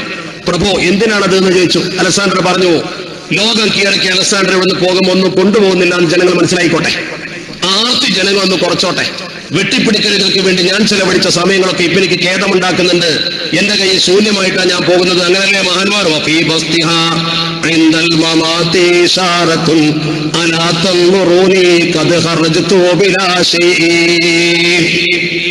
ആ ബീത്തിൽ പറഞ്ഞതുപോലെ അലക്സാണ്ടർ പറഞ്ഞു കൊടുത്തോത്രേ, അലാ തൻദുറൂനി, എന്നെ നിങ്ങൾ കാണുന്നില്ലയോ? ഖദ് ഖറജ്തു ബിലാ ശൈഇ, ഒന്നുമില്ലാതെ ഞാൻ ഇതാ പോകുന്നു. നമ്മളും അങ്ങനെ പോകും.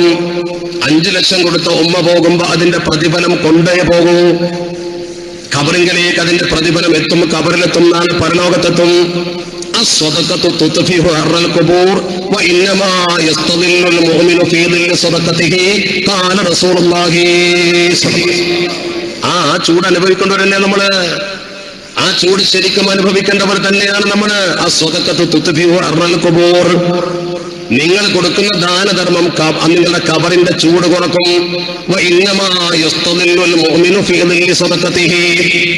ഒരു മുഅ്മിനായ മനുഷ്യൻ അവന്റെ സ്വതക്കയുടെ തണലിൽ ഒരുമിച്ച് കൂട്ടപ്പെടുമെന്ന് അഷ്റഫുൽ ഖൽഖ് ത്വഹ റസൂലുള്ളാഹി സ്വല്ലല്ലാഹു അലൈഹി വസല്ലം. ഈ കൂട്ടരെ 1500 രൂപ കൊടുത്താൽ ഈ കെട്ടിടത്തിന്റെ മുകൾ നില വാർക്കുന്നതിന് നമുക്കൊരു പങ്ക്. ദീൻ പഠിക്കുന്ന ഒരു കുട്ടി പഠിക്കാനും ഉറങ്ങാനും ഉപയോഗിക്കുന്ന ഒരു സ്ഥലം പോരെ. അവനാന്റെ കബർ വെറും 1500 രൂപ. ഒന്ന് ആലോചിച്ച് നോക്ക്, വെറും 1500 രൂപ. ഇവിടെ ബഹുമാനപ്പെട്ട തങ്ങളെ ദ്വാരക്കും, ഞാൻ എന്റെ വേദിയിലൊക്കെ നിങ്ങൾക്ക് ദ്വാരക്കാം. ഈ സാസിൽ ഒരുപാട് നല്ല മനുഷ്യന്മാരും സ്ത്രീകളുണ്ടല്ലോ, നമ്മുടെ പ്രവർത്തകരുണ്ട് ഇവിടെ. നിങ്ങൾ ഒരു നയാ പൈസ ഇപ്പൊ കൊടുക്കണ്ട. ഒരു നയാ പൈസ ഇപ്പൊ നേരത്തെ പറഞ്ഞു വരുന്നുണ്ട്.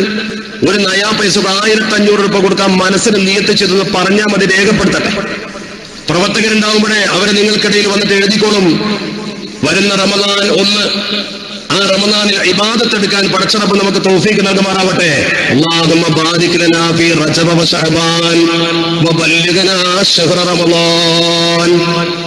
പടച്ചവനെ, പരിശുദ്ധമായ റമദാനിലേക്ക് ഞങ്ങൾ നീ എത്തിക്കണേ തമ്പുരാനെ. ആ റമദാൻ എത്തുമ്പോ 1-ന് ഇവിടെ വരിക. റമദാൻ 1-ന് ഇവിടെ വരിക. 1-ന് വന്നിട്ട് ദുആന്റെയും അതുപോലെ തന്നെ നല്ല ഒരു മജ്‌ലിസ് സൃഷ്ടിച്ചുകൊണ്ട് അവിടെ വെച്ചാ പൈസ കൊടുക്കുക. റമദാൻ ഇത് നല്ല ബറക്കത്തിന്റെ മാസ. ഇത് നോക്ക് നിങ്ങൾ, റജബ് ശഅബാൻ.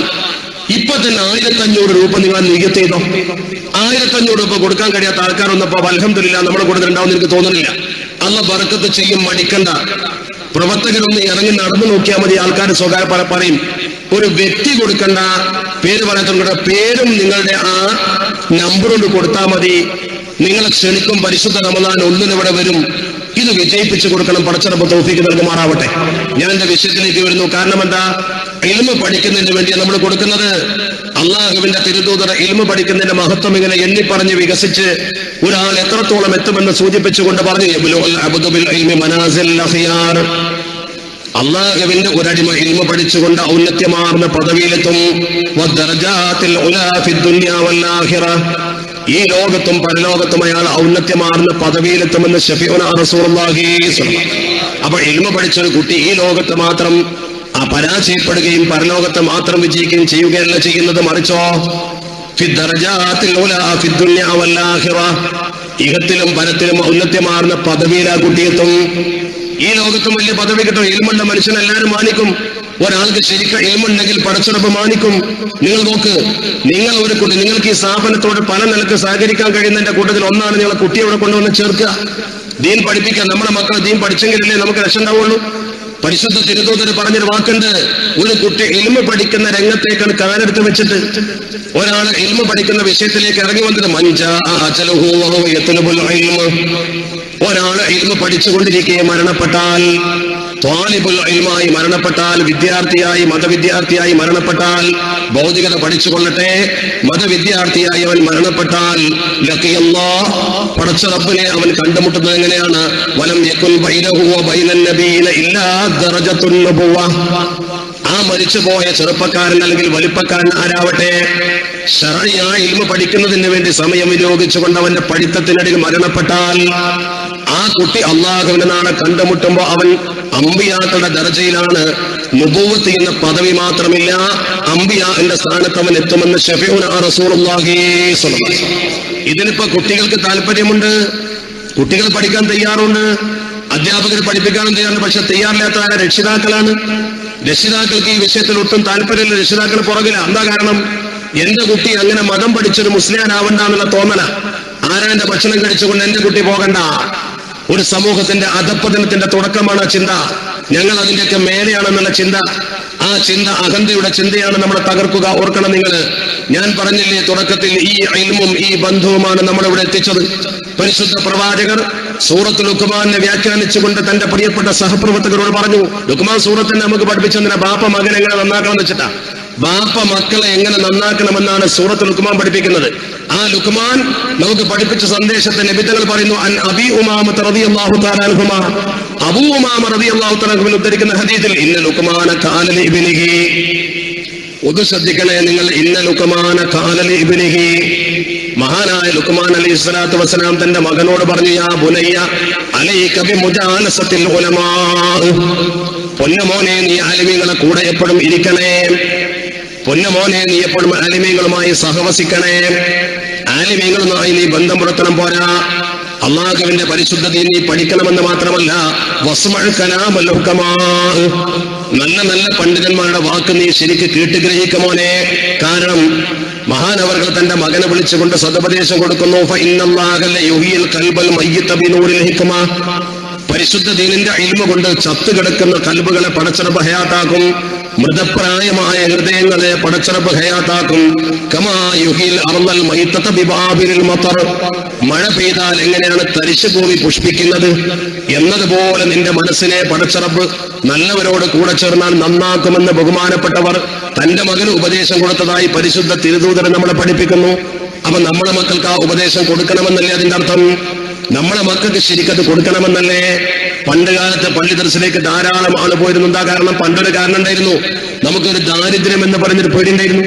രണ്ടു നേരം കഞ്ഞി കിട്ടണമെങ്കിൽ പള്ളി ദർസ് പോകണം. ഒരു പള്ളി ദർസ് പോയാൽ സുഭിക്ഷമായി മകന് ഭക്ഷണം കിട്ടുന്ന നമുക്ക് തോന്നിയിരുന്നു. ഇന്നതല്ല, ഇന്ന് നമുക്ക് തന്നെ വീട്ടിൽ ഇഷ്ടംപോലെ ഭക്ഷണമായി, നമുക്കെല്ലാ സൗകര്യങ്ങളും പഠിച്ചതപ്പ് തന്നു. ഇന്ന് നമ്മുടെ നിഅമത്തിന്റെ പുറപ്പുറത്ത് കയറി നിൽക്കുകയാണ്. നമ്മുടെ നിഅമത്തിന്റെ തട്ടിന്റെ പുറത്താണ് കയറി നിൽക്കുന്നത്. യാതൊരു പ്രയാസവും നമുക്കില്ലല്ലോ, സാമ്പത്തികമായ ഒരു ബുദ്ധിമുട്ടില്ല. ഒരു കുട്ടിയും ഇന്ന് സാമ്പത്തികമായി ബുദ്ധിമുട്ടുന്നില്ല. യതീം കുട്ടികളെ പോലും സംരക്ഷിക്കാൻ ആളുകളാ. റിലീഫിന്റെ പ്രവർത്തനം ശക്തമായിരിക്കുക. എല്ലാ സംരംഭങ്ങളും ലോകത്ത് വളരെ വിശാലമായിട്ട് വരും. പക്ഷെ എന്തിനാ കുറവുണ്ടാവുക? ദീൻ പഠിക്കാൻ താല്പര്യമുള്ളവർ കുറയും. ദർസൊക്കെ പോയില്ലേ? എവിടെ ദർസുള്ളത് ഇപ്പോ? ഇപ്പൊ ഇങ്ങനത്തെ കുറച്ച് കോളേജുകൾ മാത്രമേ ഉള്ളൂ. അവിടെ നിന്ന് വലിയൊരു അഡ്മിഷൻ തള്ളൊന്നും കാണൂല. ഇവിടുത്തെ കുട്ടികളെ ഞാൻ മനസ്സിലാക്കിയിടത്തോളം PG പോസ്റ്റ് ഗ്രാജുവേഷൻ എടുത്തുകൊണ്ടാ പുറത്തുവിടുന്ന കമ്പ്യൂട്ടർ പഠിപ്പിച്ച സമൂഹത്തിൽ ഡിഗ്രിയും PG, അതോടൊപ്പം തന്നെ റഹീമി ബിരുദവും. ഇതിനപ്പുറം എന്താ ഇവിടെ വേണ്ടത്? കൂടുതൽ ഹിഫ്ദ് കോളേജോ? വളരെ മനോഹരമായി ദീൻ പ്രബോധനം ചെയ്യാൻ കെൽപ്പുള്ള ഒരു തലമുറയോടെ വാർത്തെടുക്കുക. ഇന്ന് അൽഹംദുലില്ലാഹ് നമുക്ക് ഏറ്റവും കൂടുതൽ വേണ്ടത് ഇസ്ലാമിക പ്രബോധകന്മാരാ. ദീൻ തെറ്റിദ്ധരിക്കപ്പെട്ട ഒരു കാലത്താണ് ഞാനും നിങ്ങളും ഇപ്പൊ നിൽക്കുന്നത്. ലോകത്തിന്റെ നാനാഭാഗത്തും വിശുദ്ധ ദീനുൽ ഇസ്ലാം തെറ്റിദ്ധാരണയ്ക്ക് മധ്യത്തിലാണ്. എന്റെ ശബ്ദം കേട്ടു നിൽക്കുന്ന ഒരുപാട് അമുസ്ലിങ്ങൾ ഉണ്ടാവും ഇവിടെ. ഞാൻ അവരെ അഭിനന്ദിക്കുന്നു. ഈ സ്ഥാപനവുമായി അവർ സഹകരിക്കുന്നുണ്ട്. ഈ മുസ്ലിം ബന്ധം പോലും ഇത്ര സുദൃഢമായി നിൽക്കുന്ന കേരളത്തിലാണോ? എന്താ കാരണം? ഇവിടെയാണ് കൂടുതൽ മതം പഠിക്കുന്നത്. നോർത്ത് ഇന്ത്യയിൽ ഞങ്ങളെ സുഹൃത്തുക്കൾ ഇത്ര മതം പഠിക്കുന്നില്ല. അവർക്ക് മതം ഒരു വികാരമാണെങ്കിൽ ഞങ്ങൾക്ക് മതം വിവേകമാണ്. അവിടെ ഹിന്ദുവും മുസ്ലിമും തമ്മിലടിക്കുകയാണെങ്കിൽ നമ്മളിവിടെ കൈകോർത്ത് പിടിച്ച് നിൽക്കുക. എന്താ കാരണം? കാരണം മറ്റൊന്നുമല്ല, മഹദൂമിന്റെ പള്ളി ദർസിൽ പഠിച്ച കുഞ്ഞായിനും മുസ്ലിയുടെ പ്രിയപ്പെട്ട കൂട്ടുകാരൻ മങ്ങാട്ടച്ഛനും തമ്മിലുള്ള ബന്ധം നമുക്കറിയാം. മഹദൂം ഒരു ദിവസം പോലും കുഞ്ഞായിനെ വിളിച്ചിട്ട്, കുഞ്ഞായിനെ നീ എന്തേ മങ്ങാട്ടച്ഛനെ മുസ്ലിമാക്കാൻ നോക്കാത്തതെന്ന് പറഞ്ഞില്ല. അങ്ങനത്തെ ഒരു ഗർവാപ്പസി കൊണ്ടുവരുന്ന പ്രവർത്തനം കുഞ്ഞായി മുസ്ലിം എടുത്തിട്ടില്ല. മഹദൂം സ്വപ്നത്തിൽ പോലും കണ്ടിട്ടില്ല. ഹിന്ദുവായും മുസ്ലിമായും തന്നെ മുന്നോട്ട് പോയി. സാഹചര്യ ബന്ധങ്ങളുടെ ഉദാത്തമായ മാതൃകത്വത്തിൽ കൗമ നമ്മള് സൗഹൃദം പരസ്പരം പങ്കിട്ടവരാ. നമ്മള് അന്നം കൊടുത്തവരും അപ്പം കൊടുത്തവരും ഒരുമിച്ച് വന്നവരുമാണ് നമ്മള്. ഇസ്ലാമിക സമൂഹത്തിന്റെ ചരിത്ര ഭൂമിയിൽ ഒരിക്കലും സംഘടനത്തിന് സ്ഥാനമില്ലല്ലോ. ഒരാൾ പട്ടിണി കിടക്കുമ്പോൾ അന്നം കൊടുക്കുന്നിടത്ത് പോലും അഭിപ്രായ വ്യത്യാസമില്ല. ഒറ്റ ഉദാഹരണം നോക്കൂ. നമ്മളോട് പരിശുദ്ധ ഖുർആൻ പറഞ്ഞത് വത്തബിഉ മില്ലത ഇബ്രാഹീമ ഹനീഫ, ഇബ്രാഹിം നബിയുടെ ഋജുവായ മാർഗം നിങ്ങൾ പിന്തുടരണേ. ഇബ്രാഹിം നബി തങ്ങളുടെ മാതൃക ഒന്ന് നോക്ക്. നിങ്ങൾ ഒരു ഉദാഹരണം പരിശുദ്ധതയും പഠിപ്പിക്കുന്നുണ്ടല്ലോ. ഒരു ദിവസം ചരിത്രകാരന്മാർ എഴുതുന്നു, ഇബ്രാഹിം നബി അലൈഹി സ്വലാത്തു വസ്സലാമിന്റെ വീട്ടിലേക്ക് ഒരു മജൂസിയായ മനുഷ്യൻ അതിഥിയായി കടന്നു വന്നു. താരീഖിന്റെ കിതാബിലുണ്ട്. ഒരു ബഹുദൈവാരാധകൻ, നമ്മുടെ നാട്ടിലെ ഭാഷ പറഞ്ഞത് ഹിന്ദു. ഇവൻ നേരെ വന്നിട്ട് ഇബ്രാഹിം നബി അലൈഹി സ്വലാത്തു വസ്സലാമിന്റെ വീട്ടിൽ വന്നിട്ട് പറഞ്ഞു, എന്നെ നിങ്ങൾ ഇന്നൊന്ന് സൽക്കരിക്കുമോ എന്ന് ചോദിച്ചു. മഹാനായ ഇബ്രാഹിം നബി അലൈഹി സ്വലാത്തു വസ്സലാം ആ അമുസ്ലിമായ മനുഷ്യരോട് പറഞ്ഞു, എന്റെ ഹിന്ദു സുഹൃത്തുക്കൾ കേൾക്കണം, ക്രൈസ്തവ സഹോദരങ്ങൾ അവസരമുണ്ടെങ്കിൽ പഠിക്കണം. നമ്മളെ തമ്മിൽ തെറ്റിക്കാൻ നിൽക്കുന്ന ആളുകൾ ഇസ്ലാമിനെ കുറിച്ച് നിങ്ങൾക്ക് എന്ത് ചിത്രമാണോ വരച്ചു തന്നത്, അത് പഠിക്കുന്നതിന് പകരം ഇസ്ലാം ഇത്തരം സ്ഥാപനങ്ങളുടെ മണിമുറ്റത്ത് വെച്ച് പഠിക്കണം നിങ്ങൾ, അല്ലെങ്കിൽ ആധികാരിക പണ്ഡിതന്മാരോട് ചോദിച്ച് പഠിക്കണം. ഇബ്രാഹിം നബി അലൈഹി സ്വലാത്തു വസ്സലാമിന്റെ മുമ്പിൽ ജൂതൻ വന്നിട്ട് എന്നെ നിങ്ങൾ അതിഥിയാക്കണമെന്ന് പറഞ്ഞപ്പോ മഹാനായ ഇബ്രാഹിം നബി അലൈഹി സ്വലാത്തു വസ്സലാം പറഞ്ഞ വാചകം, ഇൻ അസ്ലംത അളഫ്തുക, നിനക്ക് മുസ്ലിം ആകാൻ പറ്റുമോ ഞാൻ നിന്നെ അതിഥിയാക്കും. നീ മുസ്ലിം ആയിക്കോ, നീ മുസ്ലിം ആണെങ്കിൽ ഞാൻ നിന്നെ അതിഥിയായി സൽക്കരിക്കും, ഒരു തർക്കമല്ല. നീ മുസ്ലിം ആണെങ്കിൽ ഞാൻ നിന്നെ അതിഥിയാക്കുമെന്ന് പറഞ്ഞു. അത് പറഞ്ഞ ഉടനെ ഇയാൾ പറഞ്ഞു, ഞാൻ മുസ്ലിം ആകാൻ വന്നതല്ല, ഞാൻ ഇവിടെ ഭക്ഷണം തേടി വന്നതാ, എന്നെ നിങ്ങൾ അതിഥിയായി സൽക്കരിക്കുമെങ്കിൽ ഞാൻ നിൽക്കാം, ഇല്ലെങ്കിൽ പോവാന്ന് പറഞ്ഞു. ഇബ്രാഹിം നബി തന്റെ നിലപാടെന്ന് മാറിയില്ല. ഇയാൾ നേരെ ഇറങ്ങിപ്പോയി. ഇബ്രാഹിം നബി അലൈഹി സ്വലാത്തു വസ്സലാം തന്റെ അതേ നിലപാടിൽ ഉറച്ചു നിൽക്കുമ്പോ അള്ളാഹുവിന്റെ മലക്ക് നേരെ വന്നു. നസലൽ അമീൻ മലക്ക് ജിബ്രീൽ അലൈഹിസ്സലാം നേരെ വന്നിട്ട് ഇബ്രാഹിം നബിയോട് പറഞ്ഞു, നബിയെ, നിങ്ങൾ എന്താ ഇപ്പൊ ചെയ്ത ഈ പണി? നിങ്ങൾ എന്താ ചെയ്തത്? നഹ്നു നർസുഖുഹു മുൻദു 70 സന, 70 കൊല്ലമായി ആ മനുഷ്യന് ഭക്ഷണം കൊടുക്കുന്ന ആള് ഞാനാ. അപ്പോഴാണ് ഇബ്രാഹിം നബിക്കാൾ 70 വയസ്സായ മനുഷ്യനാണെന്നൊരു ബോധ്യമാണ്. ആ ഇറങ്ങിപ്പോയ മനുഷ്യന് 70 കൊല്ലമായിട്ട് അന്നം കൊടുക്കുന്ന റബ്ബ് ഞാനാണ്. അല്ലാഹ് പറയാൻ, വഹു അലാ കുഫ്രിഹി, അവൻ ഹിന്ദു തന്നെയാണ്, ഓ കാഫറ, അവൻ അമുസ്ലിമ, ഒറ്റ സുജൂദ് എനിക്ക് ചെയ്തിട്ടില്ല, എന്നാലും ഞാൻ അവന് ഭക്ഷണം കൊടുക്കുന്നുണ്ട്. വലു അലഫ്ത യൗമ, ഒരു ദിവസം അവന് നിങ്ങൾക്ക് ഭക്ഷണം കൊടുത്താൽ ഫമാ അലൈക, നിങ്ങൾക്ക് എന്താ പറ്റുക? ഒരു ദിവസം അവനൊന്ന് ഭക്ഷണം കൊടുത്തിട്ട് നിങ്ങൾക്ക് എന്താ കുഴപ്പം? ഇബ്രാഹിം നബി ആകെ കിന്നനായി നേരെ ഓടിച്ചെന്നയാളെ പിടിച്ചുകൊണ്ടുവന്ന് വീട്ടിലെത്തിയിട്ട് ഭക്ഷണം വിളമ്പി കൊടുത്തു. അയാൾ ചോദിച്ചു, ഇതെന്ത് എങ്ങനെ? ഇബ്രാഹിം നബി തങ്ങൾ പറഞ്ഞു, എന്റെ റബ്ബ് ഇങ്ങനെ പറഞ്ഞത്. ആ മനുഷ്യൻ പറഞ്ഞു, 70 കൊല്ലം ഞാൻ ആ ദൈവത്തെ ധിക്കരിച്ചിട്ടും എന്നോട് സ്നേഹം കാണിക്കാൻ ആ ദൈവം പറഞ്ഞോ, എങ്കിൽ നിങ്ങളുടെ മതം ശരിയായ മതമാണെന്ന് പറഞ്ഞുകൊണ്ട് മതം പഠിക്കണേ. ആലോചിച്ച് നോക്ക് നിങ്ങൾ. ഇബ്രാഹിം നബി അലൈഹി സ്വലാത്തു വസ്സലാം ഇറക്കി വിട്ടപ്പോ പടച്ച റബ്ബ് പറഞ്ഞത് ഭക്ഷണം കൊടുക്കണമെന്നാ. വാണിയംകുളത്തങ്ങാടിയിൽ ഒരു സാധു പട്ടിണി കിടക്കുമ്പോ അന്നത്തിന് വേണ്ടി പാത്രമോ കയ്യോ നീട്ടുമ്പോ നീ ഏതാ ജാതി എന്ന് ചോദിക്കാൻ പാടില്ല. അവനെ കൊണ്ടുപോയി ഊട്ടണം, അവന്റെ വിഷമം തീർത്തു കൊടുക്കണം. അത് മുസ്ലിം ഉമ്മത്തിന്റെ കടമയാ. അതാണ് പരസ്പര ബന്ധം, പാരസ്പര്യ ബന്ധം. നടുറോട്ടിൽ വീണ് കിടന്ന് ചോരൊടുക്കുന്നവനെ ഒന്ന് വണ്ടിയിൽ കയറ്റി കൊണ്ടുപോകാൻ പോലും മടിച്ചു നിൽക്കുന്ന കൗമാ നമ്മള്. അതിന്റെ പേരിൽ പോലീസ് സ്റ്റേഷനിൽ കയറേണ്ടി വരും, സാക്ഷി പറയേണ്ടി വരും എന്ന് പേടിച്ചിട്ട് ചോര വാർന്ന് മരിച്ചുപോയ അനുഭവങ്ങൾ സാംസ്കാരിക കേരളത്തിൽ, പ്രബുദ്ധ കേരളത്തിൽ നടുറോട്ടിലുണ്ടായിട്ടുണ്ട്. നമ്മൾ ഓർക്കേണ്ടത്, ഇസ്ലാം ഒരിക്കലും അത് അനുവദിക്കുന്നില്ല. അള്ളാഹുവിന്റെ പരിശുദ്ധ ദീനുൽ ഇസ്ലാമിന്റെ കാഴ്ചപ്പാടതല്ല. നമ്മളെ കാഴ്ചപ്പാടെന്ന് പറയുന്നത് സമൂഹത്തിന് ആവശ്യമായ പ്രവർത്തനങ്ങൾ അപ്പോൾ ചെയ്തു കൊടുക്കുന്ന പ്രവർത്തനമാണ്. നമുക്ക് സമൂഹത്തിന് ആവശ്യമായ പ്രവർത്തനം അത് ആർക്ക് പറ്റിയാലും ശരി. ഒറ്റ ഉദാഹരണം നോക്കുന്നത്, മഹാനായ അബൂ ദർദാ റളിയല്ലാഹു തആല അൻഹു, ആ മഹാൻ ഇസ്ലാമിൽ ഏറ്റവും കൂടുതൽ സംഭാവന അർപ്പിച്ച വലിയ മഹാനാ. അദ്ദേഹം ഒരു ദിവസം, ചരിത്രകാരന്മാര് പറയുന്നു, ഒരു ചെടി ഇങ്ങനെ നടാൻ പോയി, ഒരു ചെടി നടാൻ പോവാ. അദ്ദേഹം ഒരു ചെടി ഇങ്ങനെ നടാൻ പോയപ്പോ അയാൾ ആ ചെടി നടുമ്പോ അബൂ ദർദാ റളിയല്ലാഹു തആല അൻഹുവിന് വളരെ പ്രായമായി വയസ്സായ ഒരു മനുഷ്യനൊരു ചെടി നടുക. അപ്പൊ വേറൊരാള് വന്നിട്ട് അദ്ദേഹത്തോട് ചോദിച്ചു, ആ തകരി സ്വാദിഹിൽ ജൗസത്തന അണ്ടി, നിങ്ങൾ ഈ മരം എന്തിനാ കുഴിച്ചിടുന്നത്? ഈ വിത്ത് നിങ്ങൾ എന്തിനാ മനുഷ്യ കുഴിച്ചിടാൻ നടക്കുക? ആ തകരിസു നിങ്ങൾ കൃഷി ചെയ്യാനോ? ആദിഹിൽ ജൗസത്തി, ഈ സാധനം വെച്ചിട്ട്, ഈ വിത്ത് വെച്ചിട്ട് നിങ്ങൾ കൃഷി ചെയ്യാൻ കബീർ, നിങ്ങൾ വലിയ വയസ്സനല്ലേ? നിങ്ങൾ എത്ര വലിയ വയസ്സന? ഇത്ര വയസ്സല്ല, നിങ്ങൾക്ക് ഈ അണ്ടി കുഴിച്ചിട്ട് എന്താ കാര്യം? ഇത്രയും കാലം കഴിഞ്ഞിട്ട് പഴം ഉണ്ടാവുള്ളൂ. നിങ്ങളൊക്കെ തന്തയായി മരിച്ചു പോയിട്ട് ഈ മരം തന്നെ ഉണ്ടാവുള്ളൂ, എന്തിനാ ഈ പണിക്കണമെന്ന് ചോദിച്ചു. അദ്ദേഹത്തോട് പറയാ, വളരെ വ്യക്തമായി ഒരാൾ വന്ന് ചോദിച്ച ചോദ്യമാണ്, അത് കായ്ക്കൂല, ഇത്രയും കൊല്ലം കഴിയാതെ ഒരു കായം ഉണ്ടാവൂല, പിന്നെ എന്തിനാ നിങ്ങൾ ഈ പഠിക്ക് നടക്കുന്നത്? മഹാനായ അബൂ ദർദാ റളിയല്ലാഹു തആല അൻഹു ആ മനുഷ്യനെ നോക്കിക്കൊണ്ട് പറഞ്ഞൊരു വാക്കുണ്ട് കൂട്ടരെ, വമാദാ അലയ്യ അൻ യകൂന ലീ സവാബഹാ വലിഉരി സമറതഹാ, ഈ കുടിച്ചിട്ട് നിന്നെ പടച്ചറബ് എനിക്ക് കൂലി തരും, മറ്റുള്ളവർക്ക് ആ പഴവും പടച്ചറബ് കൊടുക്കും, എനിക്ക് ഈ കൂലി മതി. അള്ളാഹുവിന്റെ പരിശുദ്ധ തിരുദൂതർ അബൂ ദർദാഇനെ പഠിപ്പിച്ചു കൊടുത്തു, മാ മിൻ മുസ്ലിമിൻ യസ്റഉ സറഅൻ ഔ യഗ്രിസു ഉർസൻ ഫയഅകുലു മിൻഹു ഇൻസാനൻ ഔ തയ്റുൻ ഔ ബഹീമ ഇല്ലാ കാനത ലഹു സദഖ ഖാല റസൂലുള്ളാഹി സ്വല്ലല്ലാഹു അലൈഹി വസല്ലം. ഒരു മുസ്ലിമായ മനുഷ്യൻ വഴിയോരത്തോ അവന്റെ വീട്ടിലോ നാട്ടിലോ ഒരു ചെടി നട്ടു. ആ ചെടിയുടെ പഴം ഫയഅകുലു മിൻഹു ഇൻസാനൻ ഔ തയ്റുൻ ഔ ബഹീമ, ഒരു മൃഗമോ ഒരു മനുഷ്യനോ ഒരു പക്ഷിയോ അത് ഉപകരിച്ചു. ഒരു മൃഗം കടിച്ചു നിന്ന് പോയി, മനുഷ്യൻ മുറിച്ചോണ്ട് പോയി, പക്ഷി അതിന്റെ കായ കൊണ്ടുപോയി, ആര് കൊണ്ടുപോകട്ടെ, ഇത് നട്ടവന് ഒരു സ്വതക്കയുടെ കൂലി അവന്റെ ഏടിൽ രേഖപ്പെടുത്തി പടച്ചറപ്പ് നാളെ അവനെ അനുഗ്രഹിക്കുമെന്ന് അഷ്റഫുൽ ഖൽഖ് മുഹമ്മദ് മുസ്തഫ. അതാണ് കൂട്ടരെ ദീന്, അതാണ് ദീന്.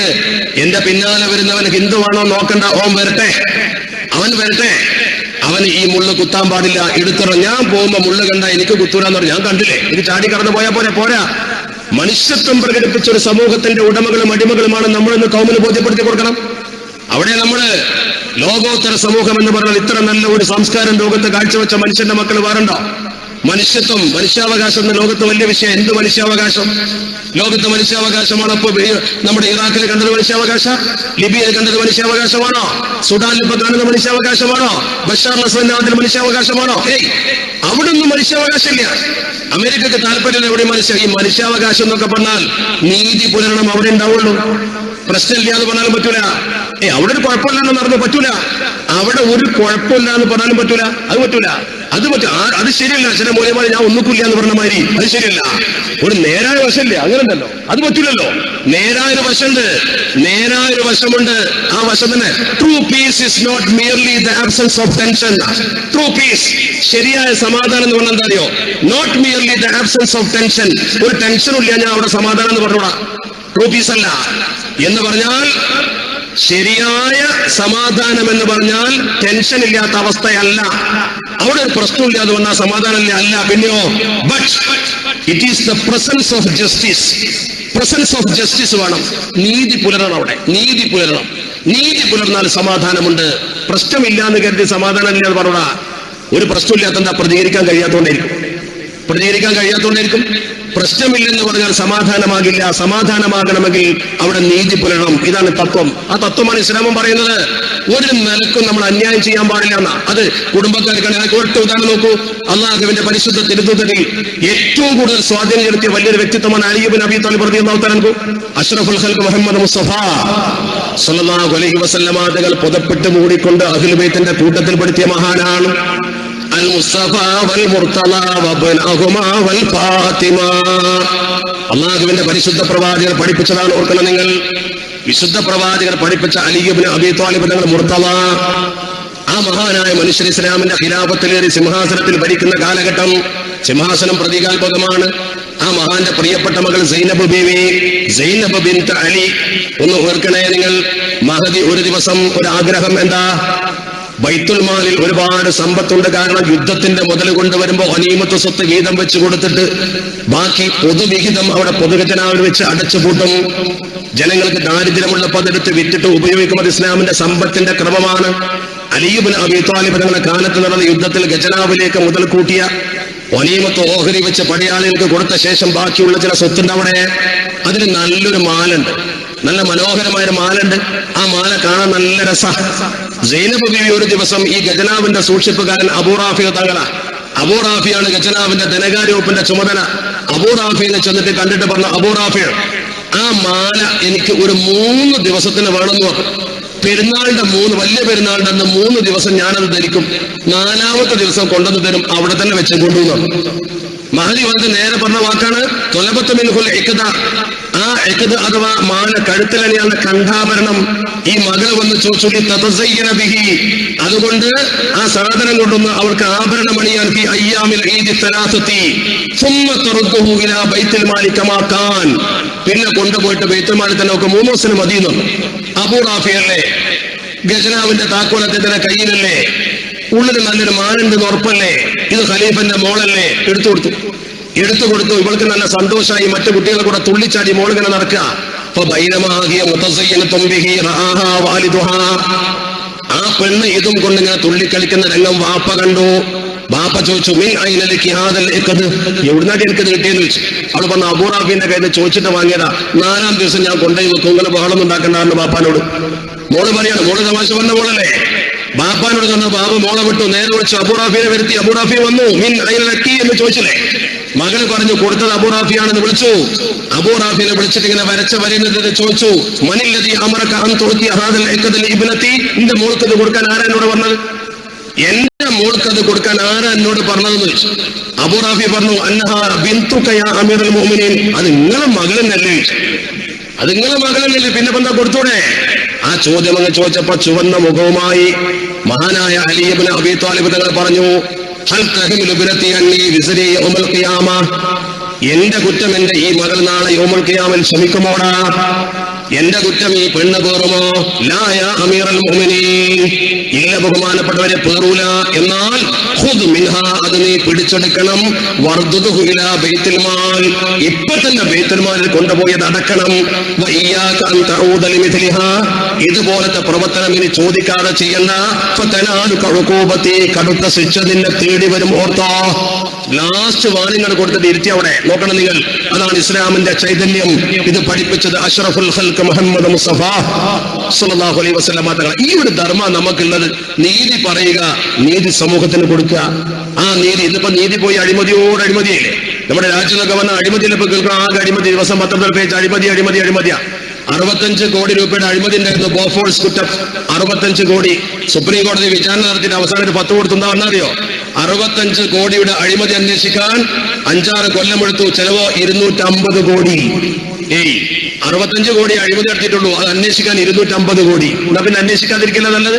ഈ ലോകത്ത് ചിന്തിക്കണം, മടങ്ങണം നമ്മുടെ ഖുലഫാഇന്റെ ഭരണത്തിന്റെ ചൈതന്യത്തിലേക്ക്. അപ്പൊ കുഴപ്പമുണ്ടാവില്ല, അപ്പൊ ഭിന്നിപ്പുണ്ടാവില്ല, 100 കക്ഷികളാവൂല. ഒരുമയുടെ പാഠം ഈ സമൂഹം പഠിക്കണം. അല്ലാഹു അതിന് തൗഫീഖ് നൽകുമാറാവട്ടെ. ഞാൻ തിരിച്ചു വരുന്നു. ഈ ചൈതന്യധന്യമായ പാഠങ്ങൾ സമൂഹത്തിന് പ്രബോധനം ചെയ്ത് ദീൻ ഇന്നതെന്ന് പഠിപ്പിച്ചു കൊടുക്കാൻ ആള് വേണ്ടേ? നമ്മുടെ ഇവിടെ നിന്നാ മതിയോ? ലോകത്തിന്റെ നാനാഭാഗത്ത് ഇസ്ലാമിനെ എത്തിച്ചു കൊടുക്കാൻ മക്കൾ വേണ്ടേ? അതിന്റെ പ്രബോധക വൃന്ദത്തെ ഏറ്റെടുക്കുന്ന ഒരു കേന്ദ്രമാണിത്. ലോകത്തൊരു മുസ്ലിമിനെ നിർവഹിക്കാനുള്ള വലിയ പണി ഇസ്ലാമിക പ്രബോധനം തന്നെയാണ്. അതിനപ്പുറം വേറൊന്നുമില്ല. ലോകത്തൊരു മുസ്ലിമിനെ നിർവഹിക്കാനുള്ള ഏറ്റവും വലിയ പണി പ്രബോധനമാണ്. അതിനാ മാലിക് ഇബ്നു ദിനാർ തങ്ങൾ ജീവൻ പണയം വെച്ച് അറബിക്കടലിന്റെ അലമാല ചുറ്റിയടിച്ചിട്ട് ഇവിടെ വന്നത്. താരിഖ് ഇബ്നു സിയാദ് നേരെ പോയത് ആഫ്രിക്കൻ ഭൂഖണ്ഡത്തിലേക്ക്. അംർ ഇബ്നുൽ ആസി തങ്ങൾ ഈജിപ്തിന്റെ മണ്ണിലേക്ക് കയറിയതിനാ. പ്രബോധകന്മാർ ലോകത്തിന്റെ നാനാഭാഗത്ത്. ഈ ദീൻ പ്രതിസന്ധി വന്നപ്പോഴാണ് അള്ളാഹുവിന്റെ റസൂൽ സൈന്യത്തെ നിർത്തിയിട്ട് മുഹത്തത്തിന്റെ യുദ്ധത്തിലേക്ക് പോകാൻ കൊടിയെടുത്ത് കൊടുത്തിട്ട് പറഞ്ഞത്, ഈ സംഘത്തെ നയിക്കേണ്ടത് സെയ്ദ് ഇബ്നു ഹാരിസയാണ്. വൈൻ ഖുതില സെയ്ദുൻ ഔ ഉസീബ ഫൽ അമീർ ജഅഫർ ഇബ്നു അബീ ത്വാലിബ്, വൈൻ ഖുതില ജഅഫർ ഔ ഉസീബ ഫൽ അമീർ അബ്ദുല്ലാഹ് ഇബ്നു റവാഹ, വൈൻ ഖുതില റവാഹ ഔ ഉസീബ. അള്ളാഹുവിന്റെ പ്രവാചകർ പറയും, ഫൽ യഖ്തൽ മുസ്ലിമൂന മിൻഹും അമീറാ, നാലാമത് അവർ തെരഞ്ഞെടുത്തോട്ടെ എന്ന് പറഞ്ഞാൽ 3 ആളും മരിക്കുന്ന ഉറപ്പാ. കൊടി പിടിക്കേണ്ട 3 ആളെ പേരും പറഞ്ഞു. അവർക്ക് വല്ലതും പറ്റിയാൽ അടുത്ത ആളെ പിടിക്കട്ടെ എന്നും പറഞ്ഞു. മരിക്കുന്ന ഉറപ്പാ. മരിക്കുന്ന ഉറപ്പുള്ള മനുഷ്യന്മാരാ മൂത്തത്തിന്റെ രണാങ്കണത്തിലേക്ക് നടങ്ങി നീതിന് വേണ്ടി പടപുരുതി മരിച്ചു പോയത്. ഓർക്കണങ്ങള്, ഒരു വല്ലാത്ത സംഭവമല്ലേ? നിങ്ങൾ ആലോചിച്ചു നോക്ക്. ആ ഒരു അവസ്ഥ നമ്മളെ മക്കള് ദീൻ പഠിച്ചിട്ട് മറ്റുള്ളവർക്ക് പറഞ്ഞു കൊടുത്ത്, നിങ്ങളെ മകൻ ദീനും ദുന്യാവുള്ള മകനായ എന്തൊരു ഗുണ. അള്ളാഹ് ഒരു മനുഷ്യന് കൊടുക്കുന്ന നിയമത്തിൽ വെച്ച് ഏറ്റവും വലിയ നിയമത്ത് എന്താ? മക്കൾ നന്നാവല. അത്ര നിയമത്ത് വേറില്ല. അള്ളാഹ് നമുക്ക് ഒരുപാട് നിയമത്ത് നിഅമുൽ ഇലാഹി അലൽ ഇബാദി കസീറത്തുൻ വഅജല്ലുഹുന്ന നജാവത്തുൽ ഔലാദി. നിഅമുൽ ഇലാഹി അലൽ ഇബാദി കസീറത്തുൻ, അള്ളാഹ് അവന്റെ അടിമക്ക് ഒരുപാട് നിയമത്ത് ചെയ്യുന്നുണ്ട്. ആ നിഅമത്തുകളുടെ കൂട്ടത്തിൽ വെച്ച് വഅജല്ലുഹുന്ന നജാവത്തുൽ ഔലാദി, മക്കൾ നന്നാവലാണ് ഏറ്റവും വലിയ നിഅമത്ത്. അള്ളാഹു നമ്മളെ മക്കളെ നന്നാക്കി തെരുമാറാവട്ടെ. ആ നല്ല നിയ്യത്തിൽ 1500 രൂപ നമ്മളെ മക്കൾ നന്നാവണമെങ്കിൽ പഠിച്ചോൻ വിചാരിച്ചാൽ എങ്ങനെ നന്നാവും? ഈ ദീൻ പഠിക്കുന്ന മക്കൾ ഗവൺമെന്റ് നിങ്ങൾ കടമയാണോ? ആ കടമക്കൊപ്പം 1500 രൂപ ഇപ്പൊ തന്നെ എല്ലാവരും മനസ്സിൽ കരുതിക്കോ. തങ്ങൾ ദ്വാരക്കുന്നതിന് മുമ്പ് എല്ലാവരും മനസ്സിൽ കരുതിക്കോ. 1500 രൂപ ഒരല്പസ്ഥലം അതിനു വേണ്ടി എന്ന് പറഞ്ഞാൽ ഹോസ്റ്റൽ നിർമ്മിക്കുന്ന 8500 സ്ക്വയർ ഫീറ്റ് സ്ഥലത്തിൽ ഒരു ഭാഗം എന്റേതാവട്ടെ. അതിനുവേണ്ടി കൊടുക്കുന്ന ആ പണം നാളെ നിങ്ങളെ കബറിലേക്ക് നിങ്ങളെ തേടി വരും എന്ന് ഉറപ്പാ. ഞാൻ ദീർഘിപ്പിക്കുന്നില്ല, കാരണം ഒരുപാട് സമയമായി, നമ്മൾ പ്രതീക്ഷയിൽ അപ്പുറത്തെ സമയമായി. അതുകൊണ്ട് അവസാനമായി എനിക്ക് നിങ്ങളോട് പറയാനുള്ളത്, നമ്മളൊക്കെ തിരിച്ചു പോകേണ്ടവരാ. ഒരു ഭൂകമ്പം അല്ലെങ്കിൽ ഒരു രോഗം, ഒരു ശാരീരിക പ്രതിസന്ധി വന്നാൽ നമ്മളെ കഥ കഴിഞ്ഞു. അള്ളാഹു നമ്മളെ കാത്തുരക്ഷിക്കുമാറാവട്ടെ.